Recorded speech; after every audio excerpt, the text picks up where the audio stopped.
ನಾವಿವಾಗ ಪಟ್ಟದಕಲ್ಲಲ್ಲಿದ್ದೀವಿ. 7ನೇ ಮತ್ತು 8ನೇ ಶತಮಾನದಲ್ಲಿ ಮಾಡಿರುವಂಥ ಅದ್ಭುತವಾದಂಥ ಶಿಲ್ಪಕಲೆಗಳು. ನೋಡಿದ್ರೆ ಇವಾಗಿನ ಟೆಕ್ನಾಲಜಿ ಕೂಡ ನಾಚಿಕೊಳ್ಳುತ್ತೆ, ಆ ರೀತಿಯಾದಂಥ ಟೆಕ್ನಾಲಜಿಗಳು ನೋಡ್ಬೋದು. ಇದು ವರ್ಲ್ಡ್ ಹೆರಿಟೇಜ್ ಸೈಟ್ ಕೂಡ. ನಮ್ಮ ಜೊತೆ ಗೈಡ್ ರಮೇಶ್ ಅವರಿದ್ದಾರೆ. ಇವ್ರ ಜೊತೆ ಈ ಅದ್ಭುತವನ್ನು ಬನ್ನಿ ನೋಡೋಣ. ಅಂತಾರಾಷ್ಟ್ರೀಯ ಮಟ್ಟಕ್ಕೆ ಒಂದು ಪ್ರಚಾರ ಇರುವಂಥ ಸ್ಥಳ, ಐತಿಹಾಸಿಕ ಸ್ಥಳ ಪಟ್ಟದಕಲ್ಲು. ಈ ಪಟ್ಟದಕಲ್ಲು ಕೂಡ ಬಾಗಲಕೋಟೆ ಜಿಲ್ಲೆಯಲ್ಲಿ ಬರುವಂಥ ಒಂದು ಸ್ಥಳವಾಗಿದೆ. ಆದರೆ ಈ ಪಟ್ಟದಕಲ್ಲು ಚಾಲುಕ್ಯರಿಗೆ ಕೊನೆಯ ಸ್ಥಳ. ಫಸ್ಟು ಐಹೊಳೆ, ಸೆಕೆಂಡ್ ಬಾದಾಮಿ, ಕೊನೆಗೆ ಪಟ್ಟದಕಲ್ಲು. ಯಾಕಂದರೆ ಐಹೊಳೆ 5, ಬಾದಾಮಿ 6, ಇಲ್ಲಿ 7ನೇ ಶತಮಾನ. 7ರಿಂದ 8ನೇ ಶತಮಾನದಲ್ಲಿ ಈ ಚಾಲುಕ್ಯ ರಾಜ್ಯಭಾರವನ್ನು ಮಾಡಿದ್ದಾರೆ ಇಲ್ಲಿ. ಬಟ್ ಯಾವಾಗ ಇಲ್ಲಿ ಚಾಲುಕ್ಯರು ರಾಜ್ಯಭಾರ ಮಾಡೋಕ್ಕಿಂತ ಮುಂಚೆ ಈ ಪರ್ವತ, ಈ ಬೆಟ್ಟ, ಈ ನದಿಗಳು ಇದು ಮುಂಚೆ, ಅದು ಪ್ರಾಕೃತಿಕ ನಿಯಮ. ನಮ್ಮ ಹಿಂದೂ ಸಂಪ್ರದಾಯ ಪ್ರಕಾರ ಯಾವ ನದಿಯು ದಕ್ಷಿಣದಿಂದ ಉತ್ತರ ಅಭಿಮುಖವಾಗಿ ಹೋಗುತ್ತೆ ಅದಕ್ಕೆ ನಾವು ಉತ್ತರ ವಾಹಿನಿ ಅಂತ ಕರಿಬೋದು. ಉತ್ತರ ವಾಹಿನಿ. ಈ ಮಲ್ಲಪುರಂ ನದಿ ಬೆಳಗಾವಿ ಜಿಲ್ಲೆ, ಅದು ವೆಸ್ಟರ್ನ್ ಘಾಟ್ ಆಗುತ್ತೆ. ಬೆಳಗಾವಿ ಜಿಲ್ಲೆ ಖಾನಾಪುರ ತಾಲೂಕು, ಕುಳುಕುಂಬಿಯಲ್ಲಿ ಉಗಮವಾಗಿ ಅದು ಪಶ್ಚಿಮ ಘಟ್ಟದಿಂದ ಪೂರ್ವಕ್ಕೆ ಅಭಿಮುಖವಾಗಿ ಹರಿತೈತೆ. ಆದರೆ ಈ ಪಟ್ಟದಕಲ್ಲು ಹತ್ತಿರದಲ್ಲಿ ಬಂದ ನಂತರ 1 ಕಿಲೋಮೀಟರ್ ಮಾತ್ರ ಇದು ದಕ್ಷಿಣದಿಂದ ಉತ್ತರ ಅಭಿಮುಖವಾಗಿ ಹೋಗುತ್ತದೆ, ಹರಿಯುವುದು. ಅಲ್ಲೇನು ಬೆಟ್ಟ ಕಾಣುತ್ತಲ್ವ, ಅಲ್ಲಿ ಗುಡ್ಡ, ಅದು ದಕ್ಷಿಣ.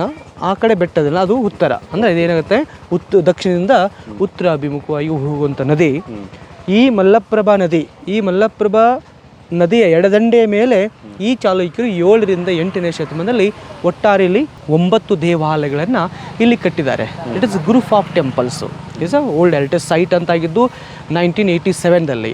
ಬಟ್ ಈ ಕ್ಷೇತ್ರದೊಳಗಡೆ ಇಂಥ ನದಿ ನೀರಲ್ಲಿ ಸ್ನಾನ ಮಾಡಿಕೊಂಡು ರಾಜರು ಇನ್ನೂ ಇವಾಗ ಕೂಡ ಪೂಜೆ ಆಗುತ್ತೆ. ಅದು ವಿರೂಪಾಕ್ಷ ಟೆಂಪಲ್, ನಾವೇನು ಹಂಪಿ ವಿರೂಪಾಕ್ಷ ನೋಡ್ತೀವಿ ನೋಡಿ, ಅದೇ ಥರ ಇಲ್ಲೊಂದು ವಿರೂಪಾಕ್ಷ ಟೆಂಪಲ್ 8ನೇ ಶತಮಾನದಲ್ಲಿ ಕಟ್ಟಿದ ದೇವಸ್ಥಾನ. ಇಂಥ ಒಂದು ದೇವಸ್ಥಾನ ಪೂಜೆ ಮಾಡಿಕೊಂಡು ಅಂದರೆ ಯಾರಿಗೆ ರಾಜನಾಗಲಿಕ್ಕೆ ಅರ್ಹತೆ ಇರುತ್ತೆ ಯುವರಾಜರುಗಳಿಗೆ, ಆ ಯುವರಾಜರುಗಳು ಇಲ್ಲಿ ಬಂದು ಪಟ್ಟಾಭಿಷೇಕ ಮಾಡ್ಕೊಂಡು ಹೋದರೆ ಅವ್ರಿಗೆ ಯಾವುದೇ ಒಂದು ಕೆಲಸದಲ್ಲಿ ಕೂಡ ಮಾಡಲಿ ಅವ್ರಿಗೊಂದು ಜಯಶೀಲ ಆಗ್ತಿತ್ತು. ಅವ್ನು ಯುದ್ಧ ಮಾಡ್ಬೋದು, ಅಗ್ರಿಕಲ್ಚರ್ ಮಾಡಲಿ, ಯಾವುದೇ ಒಂದು ವರ್ಕ್ ಮಾಡಿದ್ರು ಕೂಡ ಅವನಿಗೊಂದು ಸಕ್ಸಸ್ ಆಗ್ತಿತ್ತು. ಅಂಥ ಒಂದು ಪ್ರತೀತಿ, ಅಂಥ ಒಂದು ನಂಬಿಕೆ, ವಿಶ್ವಾಸ ಇತ್ತು. ಹಾಗಾಗಿ ಇದಕ್ಕೆ ಪಟ್ಟದಕಲ್ಲು ಅಂತ ಹೆಸರು ಬಂತಿರಲಿ. ಪಟ್ಟದಕಲ್ಲು ಇದು ಸಂಸ್ಕೃತಿ ನಗರಿ. ನಮ್ಮ ಮೈಸೂರೇ ಅಂತ ನಮ್ಮ ಸಂಸ್ಕೃತ ನಗರಿ ಅಂತ, ಕಲ್ಚರ್ ಟೌನ್ ಅಂತೀವಿ. ಇದು ಕೂಡ ಒಂದು ಸಂಸ್ಕೃತ ನಗರ ಪಟ್ಟದಕಲ್ಲು. ಬಾದಾಮಿ ಒಂದು ರಾಜಕೀಯ ಕೇಂದ್ರಾಡಳಿತ ಪ್ರದೇಶ ಆಗಿತ್ತು. ಆದರೆ ಇಲ್ಲಿ 7ರಿಂದ 8ನೇ ಶತಮಾನದಲ್ಲಿ ಈ ಚಾಲುಕ್ಯರು ವೈಷ್ಣವದಿಂದ ಶೈವ ದೀಕ್ಷೆ ತಗೊತಾರೆ. ವೈಷ್ಣವ ಅಂದರೆ ವಿಷ್ಣು, ಶೈವ ಅಂದರೆ ಶಿವ. ಈ ಒಂದು ಕ್ಷೇತ್ರದಲ್ಲಿ ಯಾವಾಗ ಅವರು ವೈಷ್ಣವನ ಶೈವ ದೀಕ್ಷೆ ತಗೊತಾರೆ, ಇಲ್ಲಿ ಪ್ರತಿಯೊಬ್ಬ ರಾಜ, ವಿನಯಾದಿತ್ಯ ಆಗಿರ್ಬೋದು, ವಿಜಯಾದಿತ್ಯ ಆಗಿರ್ಬೋದು, ಫಸ್ಟ್ ವಿಕ್ರಮಾದಿತ್ಯ ಆಗಿರ್ಬೋದು, ಸೆಕೆಂಡ್ ವಿಕ್ರಮಾದಿತ್ಯ ಆಗಿರ್ಬೋದು, ಅವನು ಪ್ರತಿಯೊಬ್ಬ ರಾಜರಲ್ಲಿ ಶಿವನ್ ಟೆಂಪಲ್ ಮಾತ್ರ ಕಟ್ಟಿಸಿದ್ದಾರೆ. ಇಲ್ಲಿ ಯಾವುದು ಒಂದು ಟೆಂಪಲ್ಲು ವಿಷ್ಣು, ಜೈನ, ಬೌದ್ಧ ಟೆಂಪಲ್ಸ್ ಇಲ್ಲ. ಬಟ್ ಎಲ್ಲೇನು 9 ದೇವಸ್ಥಾನ ಇದೆ, ಎಲ್ಲ ಟೆಂಪಲ್ಲು ಶಿವನಿಗೆ ಅರ್ಪಿತವಾಗಿವೆ. ಶಿವನ್ ಟೆಂಪಲ್ ಮಾತ್ರ ತುಂಬ ಸ್ಪೆಷಲ್ಲಾಗಿ ನಾವೇನು ಮಾಕೂಟದಲ್ಲಿ ಪ್ರತಿಯೊಂದು ಶಿವನ ಒಂದು ದೇವಸ್ಥಾನ ಒಳಗಡೆ ಶಿವಲಿಂಗವನ್ನು ಗ್ರನೈಟ್ ಕಲ್ಲಲ್ಲಿ ವೀಕ್ಷಣೆ ಮಾಡಿ, ಅದೇ ರೀತಿಯಾಗಿ ಇಲ್ಲಿ ಕೂಡ ಪ್ರತಿಯೊಂದು ದೇಗುಲದ ಒಳಗಡೆ ಶಿವಲಿಂಗದ ಕಲ್ಲು ಯಾವುದಿದೆ ಅಂದರೆ ಅದು ಗ್ರನೈಟ್ ಇದೆ. ಗ್ರನೈಟಲ್ಲಿ ಯೂಸ್ ಮಾಡಿದ್ದಾರೆ. ಇಲ್ಲಿ ಉಳಿದೆಲ್ಲ ಕಲ್ಲಿದೆ, ಲೋಕಲ್ ಅಲ್ಲೆಲ್ಲ ಸಿಗುತ್ತೆ, ಕೋರಿಗಳು ಸಿಗುತ್ತೆ. ಲೋಕಲ್ ರೆಡ್ ಸ್ಯಾಂಡ್ ಸ್ಟೋನ್ ಅಂತ ಹೇಳ್ತೀವಿ, ಮರಳು ಕಲ್ಲು ಮಾತ್ರ. ಬಟ್ ಈ ಮರಳು ಕಲ್ಲು ತುಂಬ ಲೈಟ್ ವೇಟ್ ಆಗಿರುತ್ತೆ, ಹಂಪಿ ಥರ ಕಲ್ಲಲ್ಲ. ಹಂಪಿಯಲ್ಲಿ ಎತ್ತರವಾದ ಗೋಪುರವನ್ನು, ಎತ್ತರವಾದ ದೇವಸ್ಥಾನವನ್ನು, ಎತ್ತರವಾದ ಶಿಖರವನ್ನು ಕಟ್ಟಬೇಕಾದ್ರೆ ಅಲ್ಲಿ ಬೇಸ್ಮೆಂಟಿಂದ ಹಿಡ್ಕೊಂಡು ಮಧ್ಯದ ಭಾಗದವರೆಗೆ ಒಂದು ಗ್ರನೇಡ್ ಕಲ್ಲನ್ನು ಯೂಸ್ ಮಾಡಿಕೊಂಡು ಕಟ್ಟಿದ್ದಾರೆ ಅಲ್ಲಿ. ನಂತರ ಗೋಪುರ, ಶಿಖರ ಅವನ್ನೆಲ್ಲ ಕಟ್ಟಬೇಕಾದ್ರೆ ಅಲ್ಲಿ ಬ್ರಿಕ್ಸನ್ನು ಯೂಸ್ ಮಾಡಿದ್ದಾರೆ. ದ ಮೋಟ್ರಲ್ಸ್, ಬಿಗ್ ಬ್ರಿಕ್ಸನ್ನು ನಾವು ಗಮನಿಸ್ತೀವಿ ಅಲ್ಲೆಲ್ಲ. ಯಾಕಂದರೆ ಅದು ಗ್ರನೈಟ್ ಕಲ್ಲು ತುಂಬ ವೇಟ್ ಇರುತ್ತೆ. ಬಟ್ ವೇಟ್ ಅಷ್ಟೇ ಅಲ್ಲ, ಅದು ಎತ್ತರ ಮಟ್ಟಿಗೆ ಜಾಸ್ತಿ ಇರುತ್ತೆ. ಎತ್ತರಕ್ಕೆ ಹೋದಾಗ ಅದು ವೇಟ್ ತಡಿಲಿಕ್ಕೆ ಅಲ್ಲಿ ಮೇಲೆ ಬ್ರಿಕ್ಸನ್ನು ಯೂಸ್ ಮಾಡಿರೋದು. ಬಟ್ ಇಲ್ಲಿ ಈ ಒಂದು ಸ್ಥಳದಲ್ಲಿ, ಈ ಪಟ್ಟದಕಲ್ಲಲ್ಲಿ ನಾವು ಪ್ರತಿಯೊಂದು ದೇವಸ್ಥಾನ ವೀಕ್ಷಣೆ ಮಾಡ್ತಿರೋದು ಇಲ್ಲಿ ಮರಳು ಕಲ್ಲನ್ನು ಮಾತ್ರ ಬಳಕೆ ಮಾಡಿದ್ದಾರೆ. It is red sandstone. ಇಲ್ಲಿ ಇದ್ರ ಮೇಲೆ ಯಾವುದು ಬ್ರಿಕ್ಸು, ಇಟ್ಟಿಗೆಗಳನ್ನು ಏನು ಬಳಕೆ ಮಾಡಿಲ್ಲ. ಬಟ್ ಆಗಿನ ಕಾಲಾವಧಿಯಲ್ಲಿ ಯಾವುದೇ ರೀತಿ ಕ್ರೇನು, JCB ಏನಿಲ್ಲ. ಒಬ್ಬ ಶಿಲ್ಪಿ ಒಂದು ಕಲ್ಲಲ್ಲಿ ಕೆತ್ತನೆ ಮಾಡಬೇಕಾದ್ರೆ ಈ ಕಲ್ಲನ್ನು ಮೇಲೆ ಇಟ್ಟು ಕೆತ್ತನೆ ಮಾಡ್ತಿರ್ಲಿಲ್ಲ. ಅದು ಏನು ಬೇಕು ಅದನ್ನೆಲ್ಲ ಇಲ್ಲೇ ಕೆಳಗಡೆ ಪ್ರಿಫೇರ್ ಮಾಡ್ಕೋಬೇಕಾಗಿತ್ತು ಕಲ್ಲೊಳಗಡೆ. ಇದು ಪರ್ಫೆಕ್ಟಾಗಿ ಇಲ್ಲಿ ಗ್ರೌಂಡ್ ಲೆವೆಲಲ್ಲಿ ಕೆತ್ತನೆ ಮಾಡಿ ನಂತರ ಅವರು ಇಲ್ಲಿ ಸಿಗುವಂಥ ಮಣ್ಣಿನಿಂದ ಮಡ್ ರ್ಯಾಂಪ್ ಮಣ್ಣಿನಿಂದನೇ ಹಿಂಗೆ ಇಳಿಜಾರವಾಗಿ ಮಣ್ಣು ಹಾಕ್ಕೊಂಡು ನಂತರ ಆನೆಗಳಿಂದ ಅವ್ರ ಕೈಗಳಿಂದ ಮಣ್ಣಿನ ಮೇಲೆ ಹಿಂಗೆ ಬಂಡೆಗಳನ್ನು ರೂಲ್ ಮಾಡ್ತಾ ಮೇಲೆಗಡೆ ತಳತ ಮೇಲ್ಗಡೆ ಹೋಯ್ತಿದ್ರು ಅಲ್ಲಿ. ಇವಾಗೆಲ್ಲ ಕ್ರೇನ್ ಇದೆ, JCB ಇದೆ, ಚೈನ್ ಪೂಲ್ ಇದೆ. ಇವಾಗೆಲ್ಲ ದೊಡ್ಡವಾದ ಕಾಡು ಇಲ್ಲ, ಕಾಡೆಲ್ಲ ಹೋಗಿ ನಾಡೆಲ್ಲ ಆಗಿ ಜನ ವಸತಿ ಆಗಿದ್ರೆ ಆನೆಗಳೆಲ್ಲ ಪರಾರಿ ಆಗಿಬಿಟ್ಟು, ಯಾವುದು ಆನೆ ಇಲ್ಲ ಏನಿಲ್ಲ ಅಂತ ಕಾಡು ಪ್ರಾಣಿಗಳು ಇವಾಗ ಅದು ಕಾನೂನು ಬಾಹಿರವಾಗಿ ಬಳಕೆ ಮಾಡೋಂಗಿಲ್ಲ ಪ್ರಾಣಿಗಳನ್ನು. ಬಟ್ ಇವಾಗೆಲ್ಲ ಎಲೆಕ್ಟ್ರಿಕಲ್ ಇದೆ. ಬಟ್ ಇಲ್ಲಿ ದೇವಾಲಯಗಳ ಬಾಗಿಲುಗಳು ಎಲ್ಲಿಗಿದೆ ಅಂದರೆ ಪೂರ್ವಕ ಅಭಿಮುಖವಾಗಿದೆ. Is a temple of the energy water. ಅಲ್ಲಿ ಮುಂದೆ ನದಿ ಇದೆ ಮಲ್ಲಪ್ರಭಾ, ಇದು ಪೂರ್ವಕ ಅಭಿಮುಖವಾಗಿ ದೇವಸ್ಥಾನ. ತುಂಬ ಇಂಪಾರ್ಟೆಂಟ್ ಪಟ್ಟದಕಲ್ಲಲ್ಲಿ ಶಿಕಾರಿಗಳು ಕೂಡ ಗಮನಿಸ್ತೀವಿ ನಾವು. ಯಾಕಂದರೆ ಇಡೀ ದಕ್ಷಿಣ ಭಾರತದಲ್ಲಿ ಮೊಟ್ಟ ಮೊದಲ ಬಾರಿಗೆ ಈ ಚಾಲುಕ್ಯರು ಶಿಖರಗಳನ್ನು ಯಾವ ರೀತಿ ಕಟ್ಟಿ ತೋರಿಸಿದ್ರು ಅಂದರೆ ಇಡೀ ಭಾರತದ ಶಿಖರ ಎಷ್ಟಿದೆ 2 ಥರ ಅಂತ ಹೇಳ್ತೀವಿ major, north Indian, south Indian. ಉತ್ತರ ಭಾರತದಲ್ಲಿ ರೇಖಾನಗರ್ ಶಿಖರ ಅಂತ ಹೇಳ್ತೀವಿ. ಉದಾಹರಣೆಗೆ ಒಂದು ಕೋನಾರ್ಕ ಸೂರ್ಯ ಟೆಂಪಲ್, ಅದೆಲ್ಲ ಉತ್ತರ ಭಾರತ ರೇಖಾನಗರ್ ಶಿಖರ ಬರುತ್ತೆ. ಮತ್ತೊಂದು ದಕ್ಷಿಣ ಭಾರತ ಕಡೆ ಬಂದಾಗ ಮಹಾಬಲಿಪುರಂ, ಕಾಂಚೀಪುರಂ, ನಾವು ಹೇಳೋದು ಅದಕ್ಕೆ ಒಂದು ಈಜಿಪ್ಟ್ ಪಿರಮಿಡ್ ಸ್ಟೈಲ್ ಆಗುತ್ತೆ. ದ್ರಾವಿಡಿಯನ್ ಶಿಖರ ಅಂತ ಹೇಳ್ತೀವಿ. ದ್ರಾವಿಡಿಯನ್ ಮತ್ತು ರೇಖಾ ಎರಡು ಮಿಶ್ರದ ವೇಸ್ಟರ್ನ್ ಸ್ಟೈಲ್ ಅಂತ ಹೇಳ್ತೀವಿ. ಅಂದರೆ ಇಡೀ ಭಾರತದ ಒಂದು ವಾಸ್ತುಶಿಲ್ಪಶಾಸ್ತ್ರ ಪ್ರಕಾರ ಈ ಶಿಖರಗಳನ್ನು ಯಾವ ರೀತಿ ಕಟ್ಟಬೇಕು ಅನ್ನೋದನ್ನು ಒಂದು ಉಡುಗೊರೆ ಹೋಗಿ ಇಲ್ಲಿ ನೀಡಿದ್ದಾರೆ ಇವರು ಚಾಲುಕ್ಯರು. ಯಾಕಂದರೆ ಇವ್ರಿಗಿಂತ ಮುಂಚೆ ಗುಪ್ತ, ಮೌರ್ಯ, ಶಾತವಾಹನ, ವಾಕೇಟಕ್ ಅವರೆಲ್ಲ ದೇವಸ್ಥಾನ ಕಟ್ಟಿದ್ದಾರೆ ಒಂದು ಮಂಟಪ ಸ್ಟೈಲಲ್ಲಿ. ಕೆಲವೊಂದು ಮಣ್ಣಿನಿಂದ ದೇವಸ್ಥಾನ ಕಟ್ಟಿದ್ದಾರೆ. ಬಟ್ ಪ್ರಪ್ರಥಮವಾಗಿ ಈ ಮರಳುಗಳನ್ನು ಬಳಕೆ ಮಾಡಿಕೊಂಡು ಈ ಶಿಖರನ ನಾವು ಇಲ್ಲಿ ಅಬ್ಸರ್ವೇಷನ್ ಮಾಡ್ಬೋದು. ಒಂದು ಉದಾಹರಣೆ ಇಲ್ಲಿ ಇದು ದೇವಸ್ಥಾನ ದಕ್ಷಿಣ ಭಾರತದ ದ್ರಾವಿಡಿಯನ್ ಶಿಖರ ಅಂತ ಹೇಳ್ತೀವಿ. ಬಟ್ ಈ ಕಡೆ ಟೆಂಪಲ್ ಇದು ಉತ್ತರ ಭಾರತದ ರೇಖಾನಗರ ಶಿಖರ. ನೋಡ್ಬೋದು ರೇಖಾನಗರ ಶಿಖರಕ್ಕೂ ಮತ್ತು ದ್ರಾವಿಡ ಶಿಖರ ವ್ಯತ್ಯಾಸ ಏನಿದೆ. ಅಲ್ಲಿ ಮೇಲೆ ಕಳಸ ಬರುತ್ತೆ, ಒಂದು ನೀರಿನ ಥರ ಕಳಸ. ಇಲ್ಲಿ ಕಳಸ ಇದೆ ಸ್ಕ್ವೈರಲ್ಲಿ. ಇದು ಮೇಲೆ ಆಮ್ಲಕ ಬರುತ್ತೆ. ಆಮ್ಲಕ ಅಂದರೆ ನೆಲ್ಲಿಕಾಯಿ ಥರ ಕಳಸ ಮತ್ತು ಕೆಳಗಡೆ ನೆಲ್ಲಿಕಾಯಿ ಥರ ನೆಲ್ಲಿಕಾಯಿ. ಇದು ರೇಖಾನಗರ ಶಿಖರ, ಇದು ದ್ರಾವಿಡಿಯನ್ ಶಿಖರ. ಎರಡೂ ಒಂದು ಸಂಗಮ. ಇಡೀ ನಮ್ಮ ಭಾರತ ದೇಶದ ದೇಗುಲಗಳ ಶಿಖರಗಳ ಸಂಗಮವನ್ನು ನಾವಿಲ್ಲಿ ಈ ಒಂದು ಸ್ಥಳದಲ್ಲಿ ನೋಡ್ಬೋದು. ಆದರೆ ಅಷ್ಟೇ ಅಲ್ಲ, ದೇವಸ್ಥಾನ ಒಳಗಡೆ ಈ ರಾಮಾಯಣ, ಮಹಾಭಾರತ, ನೀತಿಕತೆ ಅಂದರೆ ಒಬ್ಬ ಶಿಲ್ಪಿಗೆ ಎಷ್ಟು ಗೊತ್ತಿತ್ತು ಎಲ್ಲ ನಾಲೆಜ್ ಬಲ್ಲವನೇ ಈ ಒಂದು ದೇವಸ್ಥಾನವನ್ನು ಇಲ್ಲಿ ಕಟ್ಟಿದ್ದನ್ನು ನಾವು ಗಮನಿಸ್ತೀವಿ ಇಲ್ಲಿ. ಬಟ್ ಒಂದು ಟೆಂಪಲ್ ಮಾತ್ರ ಪೂಜೆ ಆಗುತ್ತೆ, ಮೇಕೆದ ಟೆಂಪಲಲ್ಲಿ ಇಲ್ಲಿ ಪೂಜೆ ಇಲ್ಲ.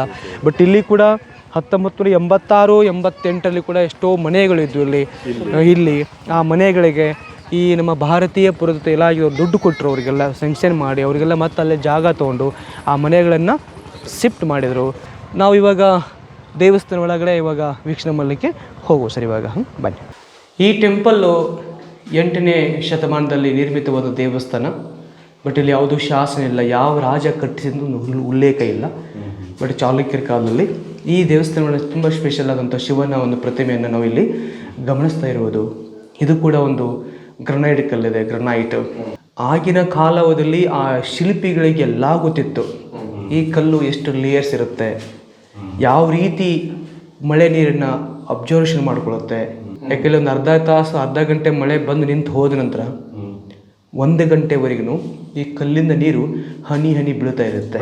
It is sponge water.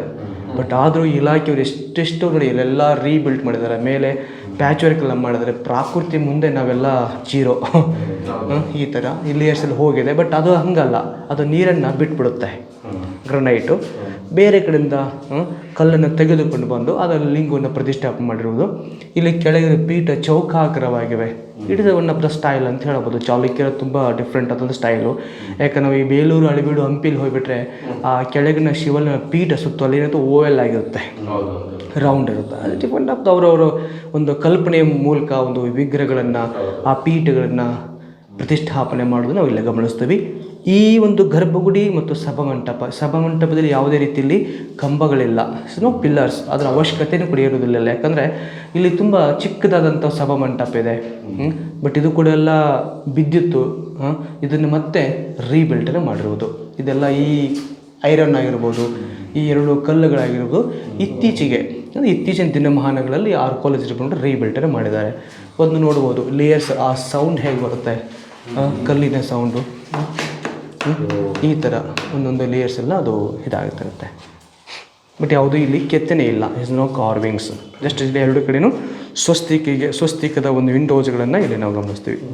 But ಇವಾಗೇನು ನಾವು ಕಾಡ ಸಿದ್ದೇಶ್ವರ ಟೆಂಪಲ್ ನೋಡ್ತೀವಿ, ಅದೇ ಥರ ಇದೇ ಒಂದು ದೇವಸ್ಥಾನ ವೀಕ್ಷಣೆ ಮಾಡ್ತೀವಿ. ಜಂಬುಲಿಂಗ ದೇವಸ್ಥಾನ, ಜಂಬುಲಿಂಗ ಮೇಲೆ ಇದ್ರ ಮೇಲೆ ಒಂದು ಆ ರೀತಿ ಆಮ್ಲಕದ ಒಂದು ಡಿಸೈನ್ ಆಗಿರ್ಬೋದು, ಅದರ ಮೇಲೆ ಒಂದು ಕಳಸ ಇಲ್ಲಿಲ್ಲ. ಮೋಸ್ಟ್ಲಿ ಇದು ಇನ್ಕಂಪ್ಲೀಟ್ ಆಗಿರ್ಬೋದು, ಇಲ್ಲ ಬಿದ್ದಿರಬಹುದು. ಈ ದೇವಸ್ಥಾನದ ಒಂದು ಮೇಲೆ ಒಂದು ವಿಗ್ರಹ ನೋಡ್ತೀವಿ ನಾವು, ಆ ಶಿವ ನಾಟ್ಯ ಮಾಡ್ತಾ ಇರೋದು, ನಂದಿ ಕೂಡ ಇದೆ, ಆ ಪಾರ್ವತಿ ಕೂಡ ತುಂಬ ಕುತೂಹಲದಿಂದ ನಾಟ್ಯವನ್ನು ನೋಡ್ತಿರುವುದು ಕೂಡ ನಾವಲ್ಲಿ ನಾವು ನೋಡುತ್ತ ಭಾಗ. ಇದು ಒಂದು ರೇಖಾನಾಗರ ಶಿಖರ ಟೆಂಪಲ್ಲು. ಇದು ದೇವಸ್ಥಾನ ಆಲ್ರೆಡಿ ಒಂದು ಭಾಗ ಬಿದ್ದಿದೆ. ಹೊರಗಡೆ ಇರುವಂಥ ಭಾಗದ ಒಂದು ವಾಲ್ ಇದೆಯಲ್ಲ, ಗೋಡೆ, ಇದು ಗಾಳಿ ಮಳೆ ಬಿಸಿಲಿಗೆ ಈ ಇಲಾಖೆಯವರು ತಗೊಳ್ಳೋಕ್ಕಿಂತ ಮುಂಚೆ ಬಿಫೋರ್ 1958 ಅದು ಎಲ್ಲ ಕೊಲಾಪ್ಸ್ ಆಗಿದೆ. ಇಲ್ಲಿ ನೋಡಿ, ಇಲ್ಲಿಂದ ಈ ಕಾರ್ನರಿಂದ ಆ ಕಾರಿದು ಒಂದು ರೆಕ್ಟೆಂಗಲ್ ಆಗಿರೋಂಥ ಒಂದು ವಾಲ್ ಬಿದ್ದು ಹೋಗಿದೆ. ಇದನ್ನು ಜೀರ್ಣೋದ್ಧಾರ ಮಾಡಿಲ್ಲ, ಆದರೆ ಮೇಲೆ ಮಾತ್ರ ಅದೆಲ್ಲ ಮಾಡಿರುವುದು. ನೋಡಿ, ಇದನ್ನೆಲ್ಲ ಸಿಮೆಂಟು ಗಾರೆ ಹಾಕಿ ಈ ಕಾರ್ನರು ಮತ್ತು ಮೇಲಿರೋ ಕಲ್ಲನ್ನು ಹೊಸದೆಲ್ಲ ಹಾಕಿದ್ದಾರೆ. ಇಲ್ಲೆಲ್ಲ ಟೆಂಪಲ್ಗೆ ಬೇಸ್ಮೆಂಟ್ ನೋಡಿ ಅಂತಿಂತ ದೊಡ್ಡ ದೊಡ್ಡ ಕಲ್ಲಿದೆ ಇಲ್ಲಿ. ನಾವೆಲ್ಲ ಮನೆ ಕಟ್ಟಬೇಕಾದ್ರೆ 1 feet ವೈಡ್ ಇರಲ್ಲ, 1x1 ಸ್ಕ್ವೇರ್ ತುಂಬ ದೊಡ್ಡದು ಅಂತ ಹೇಳ್ತೀವಿ. ಇಲ್ಲಿ ಸುಮಾರು ಒಂದು 10 feet, ಒಂದೊಂದು ಕಲ್ಲು 10 feet, 6 feet, 5 feet ಒಂದೊಂದು ಬ್ಲಾಕನ್ನು ವಿತ್ ಐರನ್ ರಾಡ್, ಕಬ್ಬಿಣ ಇದೆ. ಇಲ್ಲಿ ಒಂದೊಂದು ಕಲ್ಲನ್ನು ಜೋಡಿಸ್ಬೇಕಾದ್ರೆ ಕಬ್ಬಿಣ ಕೂಡ ಹಾಕಿದ್ದಾರೆ, ಐರನ್ ರಾಡ್ ಅಂತ ಎಲ್ಲ ಹೇಳ್ಬೋದು. ನಾವೆಲ್ಲ ಇದಕ್ಕೆ ಶಿಲಾಯುಗ ಅಂತ ಹೇಳ್ತೀವಿ. ಈಸ್ ಕಾಫರ್ ಏಜ್ ಬಂತು ಮತ್ತು ಐರನ್ ಏಜ್ ಬಂತು, ಅದನ್ನು ನೋಡ್ಬೋದು ನಾವು. ಈ ಟೆಂಪಲ್ ಫ್ರಂಟಲ್ಲಿ ಕಬ್ಬಿಣ ಇತ್ತು. ಇವೆಲ್ಲ ಡಾನ್ಸಿಂಗ್ ಒಂದು ಕುಬ್ಜ ಗಣಗಳಲ್ಲಿ ನೃತ್ಯವನ್ನು ಮಾಡುವಂಥ ಸ್ಟೈಲನ್ನು ಆಗಲಿ,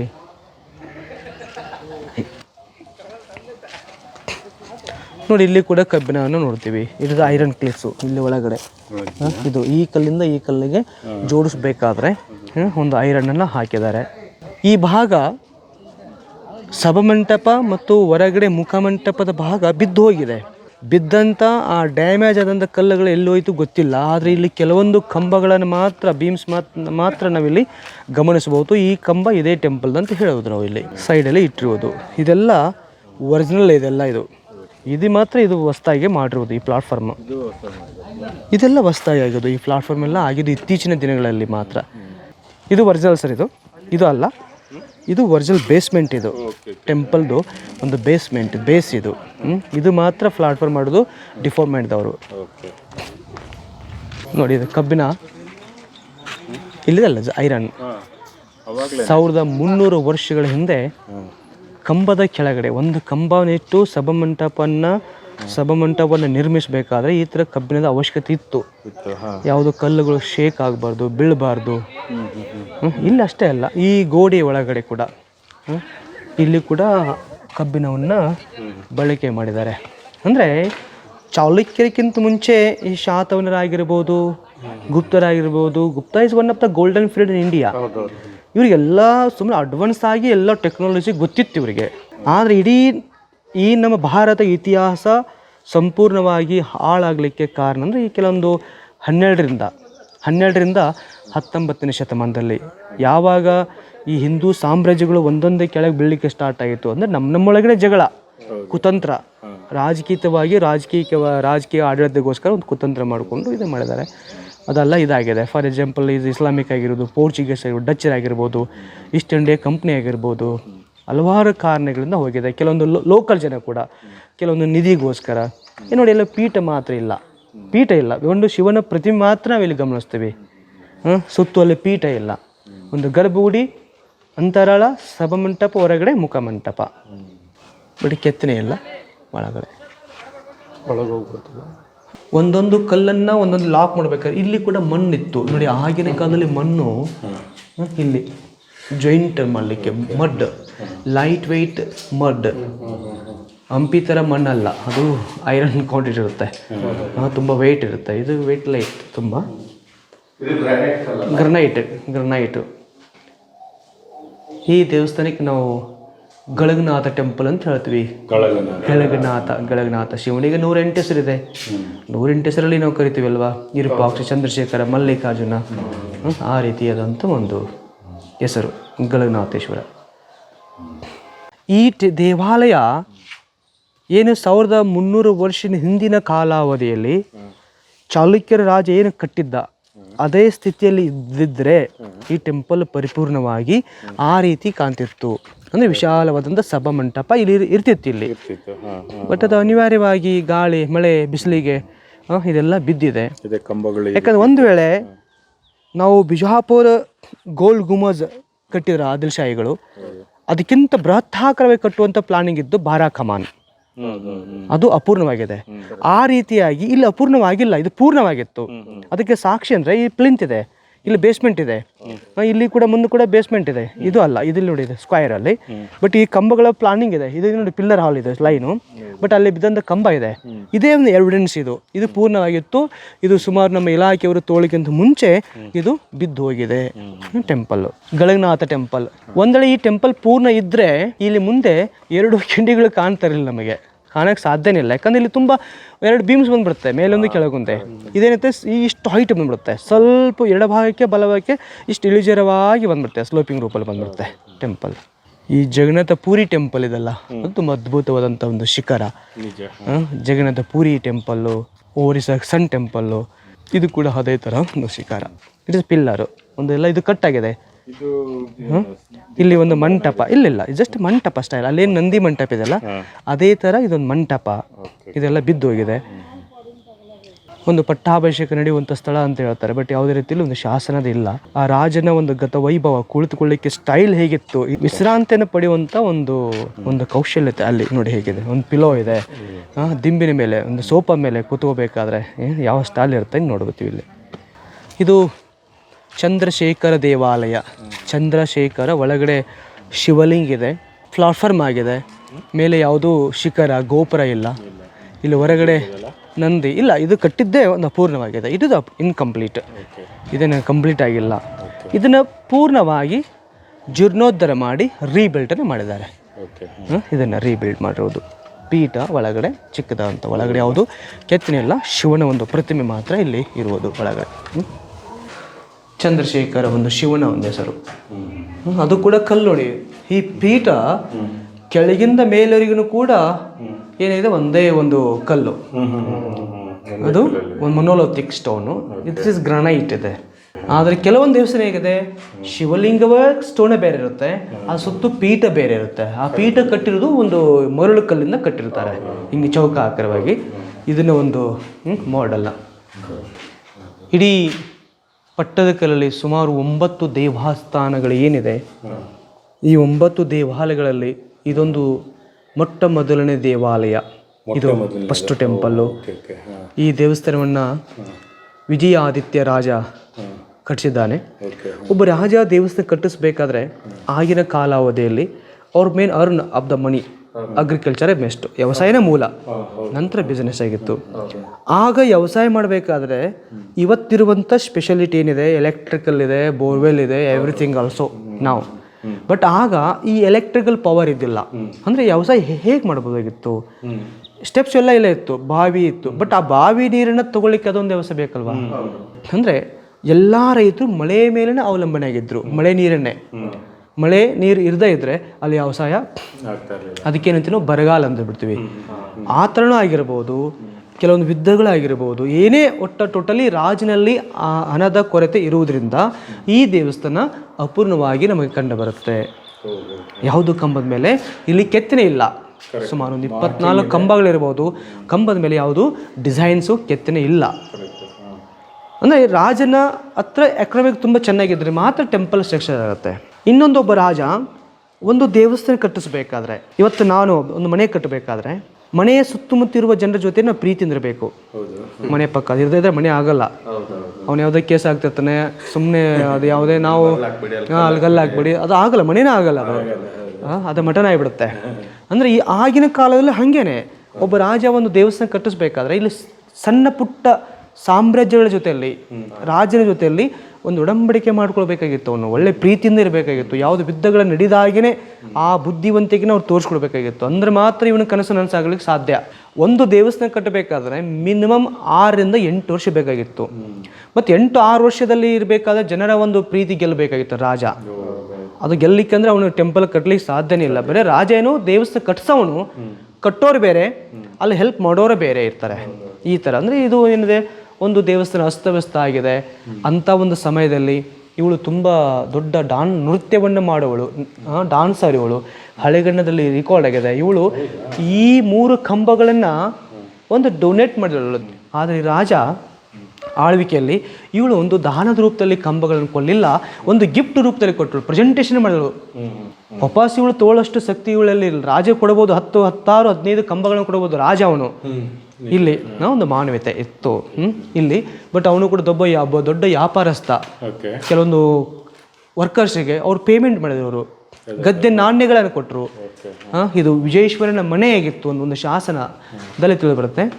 ಬಟ್ ಇಲ್ಲಿ ಇತಿಹಾಸಕರ ಪ್ರಕಾರ ಈ ಒಂದು ಸ್ಥಳದಲ್ಲಿ ಯಾವುದೇ ರೀತಿ ಮುಸ್ಲಿಮ್ಸರಿಂದ ಆಕ್ರಮಣಕ್ಕೆ ಒಳಪಟ್ಟಿಲ್ಲ ಅಂತ ಹೇಳ್ತಾರೆ.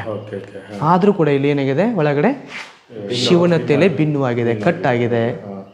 ಕೆಲವೊಂದರೆಲ್ಲ ನಿಧಿಗೋಸ್ಕರ. ಹೌದೌದು. ಬಟ್ ಇದಷ್ಟೇ ಅಲ್ಲ, ಹೊರಗಡೆ ನೋಡಿ ಆ ನಂದಿಯ ಮುಖ ಕಾಲು ಕೂಡ ಭಿನ್ನವಾಗಿದೆ. ಬಟ್ ಇಲ್ಲಿ ಯಾರು ಮಾಡಿದ್ರು, ಯಾವಾಗ ಆಯಿತು ಅನ್ನೋದನ್ನ ಇಲ್ಲಿ ಒಂದು ಕುತೂಹಲ, ಒಂದು ಯಾವುದು ಪ್ರೂಫ್ ಸಿಗ್ತಾ ಇಲ್ಲ. ಬಟ್ ಈ ದೇವಾಲಯ ಅಪೂರ್ಣವಾಗಿದೆ ಅನ್ನಲಿಕ್ಕೆ ಒಂದು ಪ್ರೂಫ್ ಕೂಡ ನಾವು ಸ್ವಲ್ಪ ಇಲ್ಲಿ ಒಂದು ಪ್ರದಕ್ಷಿಣದಲ್ಲಿ ನೋಡ್ಬೋದು. ಈ ಕಡೆ ಬನ್ನಿ ನೋಡಿ. ಈ ಬಾದಾಮಿ ಐಹೊಳೆ ಪಟ್ಟದಕಲ್ಲಲ್ಲಿ ಒಂದು ವಿಗ್ರಹವನ್ನು ಕೆತ್ತನೆ ಮಾಡಬೇಕಾದ್ರೆ ಫಸ್ಟ್ ಈ ಥರ ಸ್ಕೆಚ್ ಮಾಡ್ಕೋಬೇಕಾಗತ್ತೆ. ನೋಡಿ ಸರ್, ಇಲ್ಲಿ ಕಾಲು ಮುಖ ಎಲ್ಲಿದೆ, ಯಾವ ಥರ ಮಾರ್ಕ್ ಇದೆ, ಈ ಥರ ಸ್ಕೆಚ್ ಮಾಡಿಕೊಂಡು ಆ ವಿಗ್ರಹನ ಪರ್ಫೆಕ್ಟಾಗಿ ಇಲ್ಲಿ ಬರೆಯುವುದು.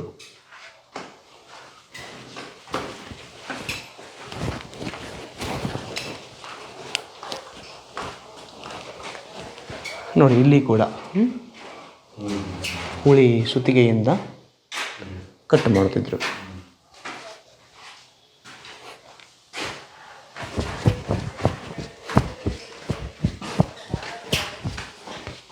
ಇದು ಕೂಡ ಇಲ್ಲಿ ಕೂಡ ನೋಡಿ ಎಷ್ಟು ಅದ್ಭುತ ಟೆಕ್ನಿಕ್. ಎಲ್ಲಿ ಕಿಟಕಿ, ಅದ್ರ ಮುಂದೆ ವಿಗ್ರಹ. ಅವರಿಗೆ ಕಾಣೋಗೋಸ್ಕರ ಅಲ್ಲ, ಜನರಿಗೆ ಕಾಣೋಗೋಸ್ಕರ ಮಾಡಿರೋದು. ಜನರಿಗೋಸ್ಕರ ಒಂದು ಸರ್ಕಾರ ಆ ಥರ ಮಾಡಿದ್ರು ಅವರು, ರಾಜನ ಒಂದು ಕರ್ತವ್ಯ. ಯಾಕಂದ್ರೆ ವಿಗ್ರಹನ ಎಲ್ಲಿ ಹೇಳಿ, ಹೊರಗಡೆ ಬೆಳಕಲ್ಲಿ ಕೆತ್ತನೆ ಮಾಡಿ ಇಲ್ಲಿ ಜಾಯಿಂಟ್ ಮಾಡ್ಬೋದಲ್ವಾ.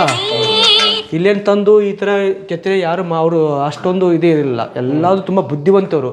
ಹೊರಗಡೆನೆ ಇದು ವಿಗ್ರಹ ಬೇಕಾ ಅಲ್ಲೇ ಕೆತ್ತನೆ ಮಾಡಿ ತರಬಹುದಾಗಿತ್ತು. ಆದರೆ ಅವನಲ್ಲಿ ಎಕನಾಮಿಕ್ ಇಲ್ಲ, ಆರ್ಥಿಕತೆ ಕುಗ್ಗೋಗಿತ್ತು, ಕೆಳಮಟ್ಟಿಗಿತ್ತು. ಆ ಶಿಲ್ಪಿಗಳು ಬೇರೆ ಕಡೆ ಹೊರಟು ಹೋದಾಗಿದ್ದಾರೆ.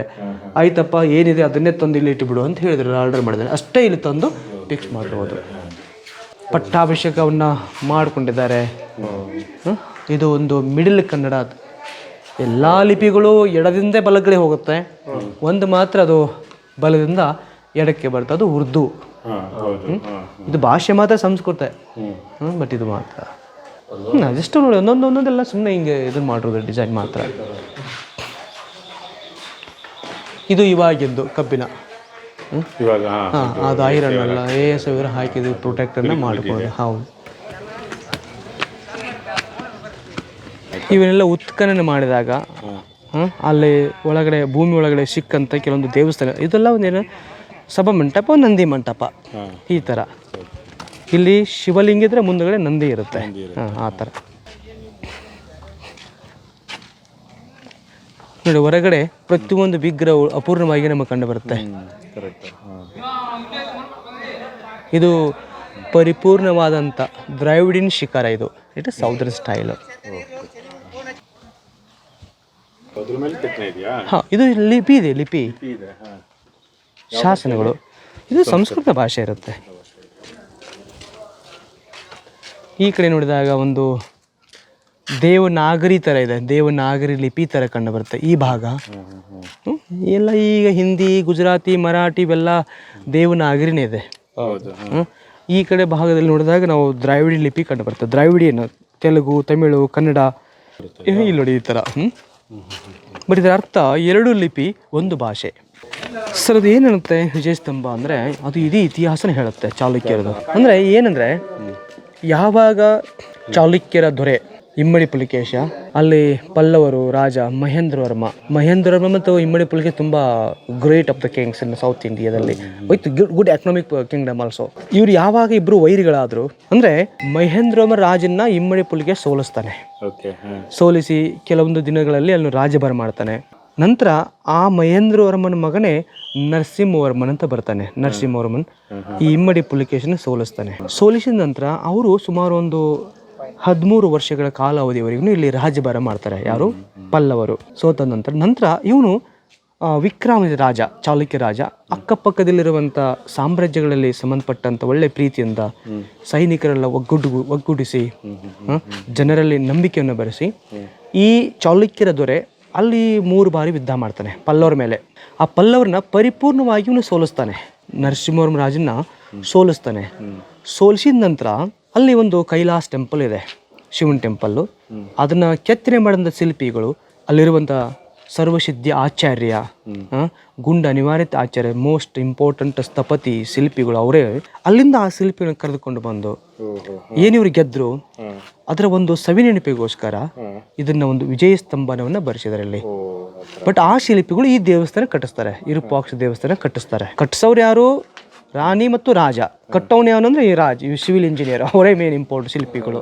ಈ ದೇವಸ್ಥಾನವನ್ನ ಕ್ರಿಸ್ತಶಕ 743 ಶುರು ಆಗತ್ತೆ. ಈ ದೇವಸ್ಥಾನವನ್ನ ಇಮ್ಮಡಿ ವಿಕ್ರಮಾದಿತ್ಯ, ಅದ ಮೊದಲನೇ ವಿಕ್ರಮಾದಿತ್ಯ ಅವರು ಕಟ್ಟಲಿಲ್ಲ, ಅವರ ಪತ್ನಿಯರು ವಿಕ್ರಮಾದಿತ್ಯನ ಒಂದು ಪತ್ನಿಯರು ಅಂದ್ರೆ ಪಟ್ಟದ ರಾಣಿ ಅಂತ ಹೇಳ್ತೀವಿ. ಪಟ್ಟದ ರಾಣಿಯರು ಅಂದ್ರೆ ಲೋಕಮಾದೇವಿ ಮತ್ತೊಬ್ಳು ತ್ರಿಲೋಕಮಾದೇವಿ. ಲೋಕಮಾದೇವಿ ತ್ರಿಲೋಕಮಾದೇವಿ ಇಬ್ರು ಅಕ್ಕ ತಂಗಿಯರು, ಬೇರೆ ಅಲ್ಲ. ಯಾವಾಗ ಅವರ ರಾಜ ಜಯಶಲ್ಯಗೊಂಡ ಈ ಸಾಮ್ರಾಜ್ಯನ ಮರಳಿ ಪಡೆದುಕೊಂಡ್ರು, ಆಗ ಈ ಇಬ್ಬರು ರಾಣಿಯರು ಈ ಕ್ಷೇತ್ರದಲ್ಲಿ ಒಂದೊಂದು ದೇವಸ್ಥಾನವನ್ನು ಕಟ್ಟಿಸ್ತಾರೆ. ಈ ದೇವಸ್ಥಾನ ಕಟ್ಟಿಸಿರುವುದು ಲೋಕಮಾದೇವಿ. ಇದೊಂದು ವಾಸ್ತು ಪರಂಪರವಾಗಿರುವಂಥ ದೇವಸ್ಥಾನ. ಯಾಕೆ ನದಿ ಇದೆ, ದ್ವಾರ ಮಂಟಪ, ನಂದಿ ಮಂಟಪ, ವಿಶಾಲವಾದಂಥ ಒಂದು ಸಭಾ ಮಂಟಪ ಇದೆ. ಬಟ್ ಇನ್ನೊಬ್ಳು ತ್ರಿಲೋಕಮಾದೇವಿ ಕಟ್ಟಿದಂಥ ದೇವಸ್ಥಾನ ಅದು ಇದ್ರ ಹಿಂದಗಡೆ ಅದು ಮಲ್ಲಿಕಾರ್ಜುನ ದೇವಸ್ಥಾನ. That is a Mallikarjuna. ಅದು ತ್ರಿಲೋಕಮಾದೇವಿ ಕಟ್ಟಿಸಿರೋದು, ಇದನ್ನ ಲೋಕಮಾದೇವಿ ಕಟ್ಟಿಸಿರೋದು. ಈ ದೇವಸ್ಥಾನ ಹೊರಗೋಡೆ ಮೇಲೆ ಕೆಲವೊಂದು ನೋಡ್ತೀವಿ, ಇಲ್ಲಿ ಈ ಕಿಟಕಿಗಳ ವಿನಾಶ ಆಗಿದೆ, ಚಿತ್ರಕಲೆ ಹೇಗಿದೆ. ಇದಕ್ಕೆ ನಾವು ಕಾಲ್ಪನಿಕ ಪಕ್ಷಿ ಅಂತ ಹೇಳ್ತೀವಿ, ಗಂಡ ಬೈರುಂಡ. ಇವಾಗ ನಮ್ಮ KSRTC ಎಂಬ್ಲಮ್ ಕೂಡ ಆಗಿದೆ. ಮುಂಚೆ ಮೈಸೂರು ಒಡೆಯರ ಒಂದು ಎಂಬ್ಲಮ್ ಕೂಡ ಆಗಿತ್ತು. ಶಿವನಾಟ್ಯ ಮಾಡ್ತಿರೋದು ಉಗ್ರ ತಾಂಡವ. ಮತ್ತೊಂದು ತುಂಬಾ ಅದ್ಭುತವಾದಂಥ ಒಂದು ವಿಂಡೋಸ್ ನೋಡಿ ಹೇಗಿದೆ, 2 ನವಿಲುಗಳು ಆ ನೀರನ್ನ ತೆಗೆದುಕೊಳ್ಳುವುದು, ಒಂದು ನೀರು ತೊಗೊಳ್ಳೋದು ಅಂದ್ರೆ ನೀರಿಗೋಸ್ಕರ 2 ಪಕ್ಷಿಗಳು ನೋಡಿ. ಒಂದು ಸೆಂಟ್ರಲ್ ಸ್ಟಿಕ್ ತರ ಇದೆ, ಸ್ಟಾ ಮೇಲೆ ಒಂದು ಫಾರ್ಟ್ ಇದೆ, ಇದು ನವಿಲು ಜಾಲಂದ್ರ. ಈ ಕಡೆ ಶಿವ ಪಾರ್ವತಿ ಒಂದು ಮಾತನಾಡುವಂಥ ಕೌಶಲ್ಯತೆ ಇದೆ. ನಂದಿ ತುಂಬಾ ಚೇಷ್ಟೆ ಮಾಡ್ತಿದೆ ಅಲ್ಲಿ. ಆ ನಂದಿ ಒಂದು ಭುಜದ ಮೇಲೆ ಶಿವ ಕಾಲಿಟ್ಟಿದ್ದಾನೆ. ಜಸ್ಟ್ ಒಂದು ಕಲ್ಪನೆಯನ್ನು ತುಂಬಾ ಅದ್ಭುತವಾಗಿ ತೋರಿಸ್ಕೊಟ್ಟಿದ್ದಾರೆ. ಬಟ್ ಇಲ್ಲಿ ತುಂಬಾ ಸಫ್ರೇಟ್ ಆದಂಥ ಒಂದು ನಂದಿ ಮಂಟಪ ಇದೆ. ಬಟ್ ಈ ನಂದಿ 1300 ವರ್ಷದ ಹಳೆಯದಿದೆ. ಯಾಕಂದ್ರೆ ಆ ಕಲ್ಲು ಗ್ರನೈಟ್ ಕಲ್ಲಲ್ಲಿದೆ, ಈ ಥರ ಕಲ್ಲಲ್ಲ. ಬಟ್ ನೋಡ್ಲಿಕ್ಕೆ ನಮಗೆ ಹೊಸದಾಗಿ ಕಂಡು ಬರುತ್ತೆ. ಏನಪ್ಪ ಈಗ ಒಂದು 8-10 ವರ್ಷ ಹಿಂದಲ್ಲಿರಬಹುದು ಅಂತ ಅನ್ಸುತ್ತೆ. ಬಟ್ ಅಷ್ಟೊಂದು ಇದು ಇಲ್ಲ, ಸೈನಿಂಗ್ ಇದೆ. ಯಾಕಂದರೆ ಅವರು ಪ್ರತಿ ಬೆಳಗಿನ ಜಾವದಲ್ಲಿ ಅವರು ಅದನ್ನು ಸ್ವಲ್ಪ ತುಪ್ಪ ಎಲ್ಲ ಅಭಿಷೇಕ ಮಾಡ್ಬೇಕಾದ್ರೆ ಅದನ್ನೆಲ್ಲ ವಾಶ್ ಮಾಡ್ತಾರೆ. ಮಂಟಪ ಅಲ್ಲಿ ಮೇಲೆ ಸಜ್ಜದಲ್ಲ ಕಲ್ಲೆಲ್ಲ ಸ್ವಲ್ಪ ಹೋಗ್ತಿದೆ ನೋಡಿ. ನಾವು ಬಾದಾಮಿಯ ಗುಹೆಗಳಲ್ಲಿ ನೋಡಿದಲ್ವಾ ಇದನ್ನ, ವಾಮನ ಅವತಾರ, ತ್ರಿವಿಕ್ರಮ ಅವತಾರ. Great of the statue. ಇನ್ನೂ ಮೇಲೆ ಕಾಲಿದೆ, ಒಂಥರ great of the yoga position. ಇಲ್ಲಿ ಒಂದೊಂದು ಕಿಟಕಿ ಒಂದೊಂದು ವಿನಾಶ ಆಗಿದೆ. ನಾಗಬಂಧನ, 2 ಹಾವುಗಳಿದೆ. ಇದು ಸಹ ಒಂದು ನಾಗ ಸಮ್ಮೇಳನ.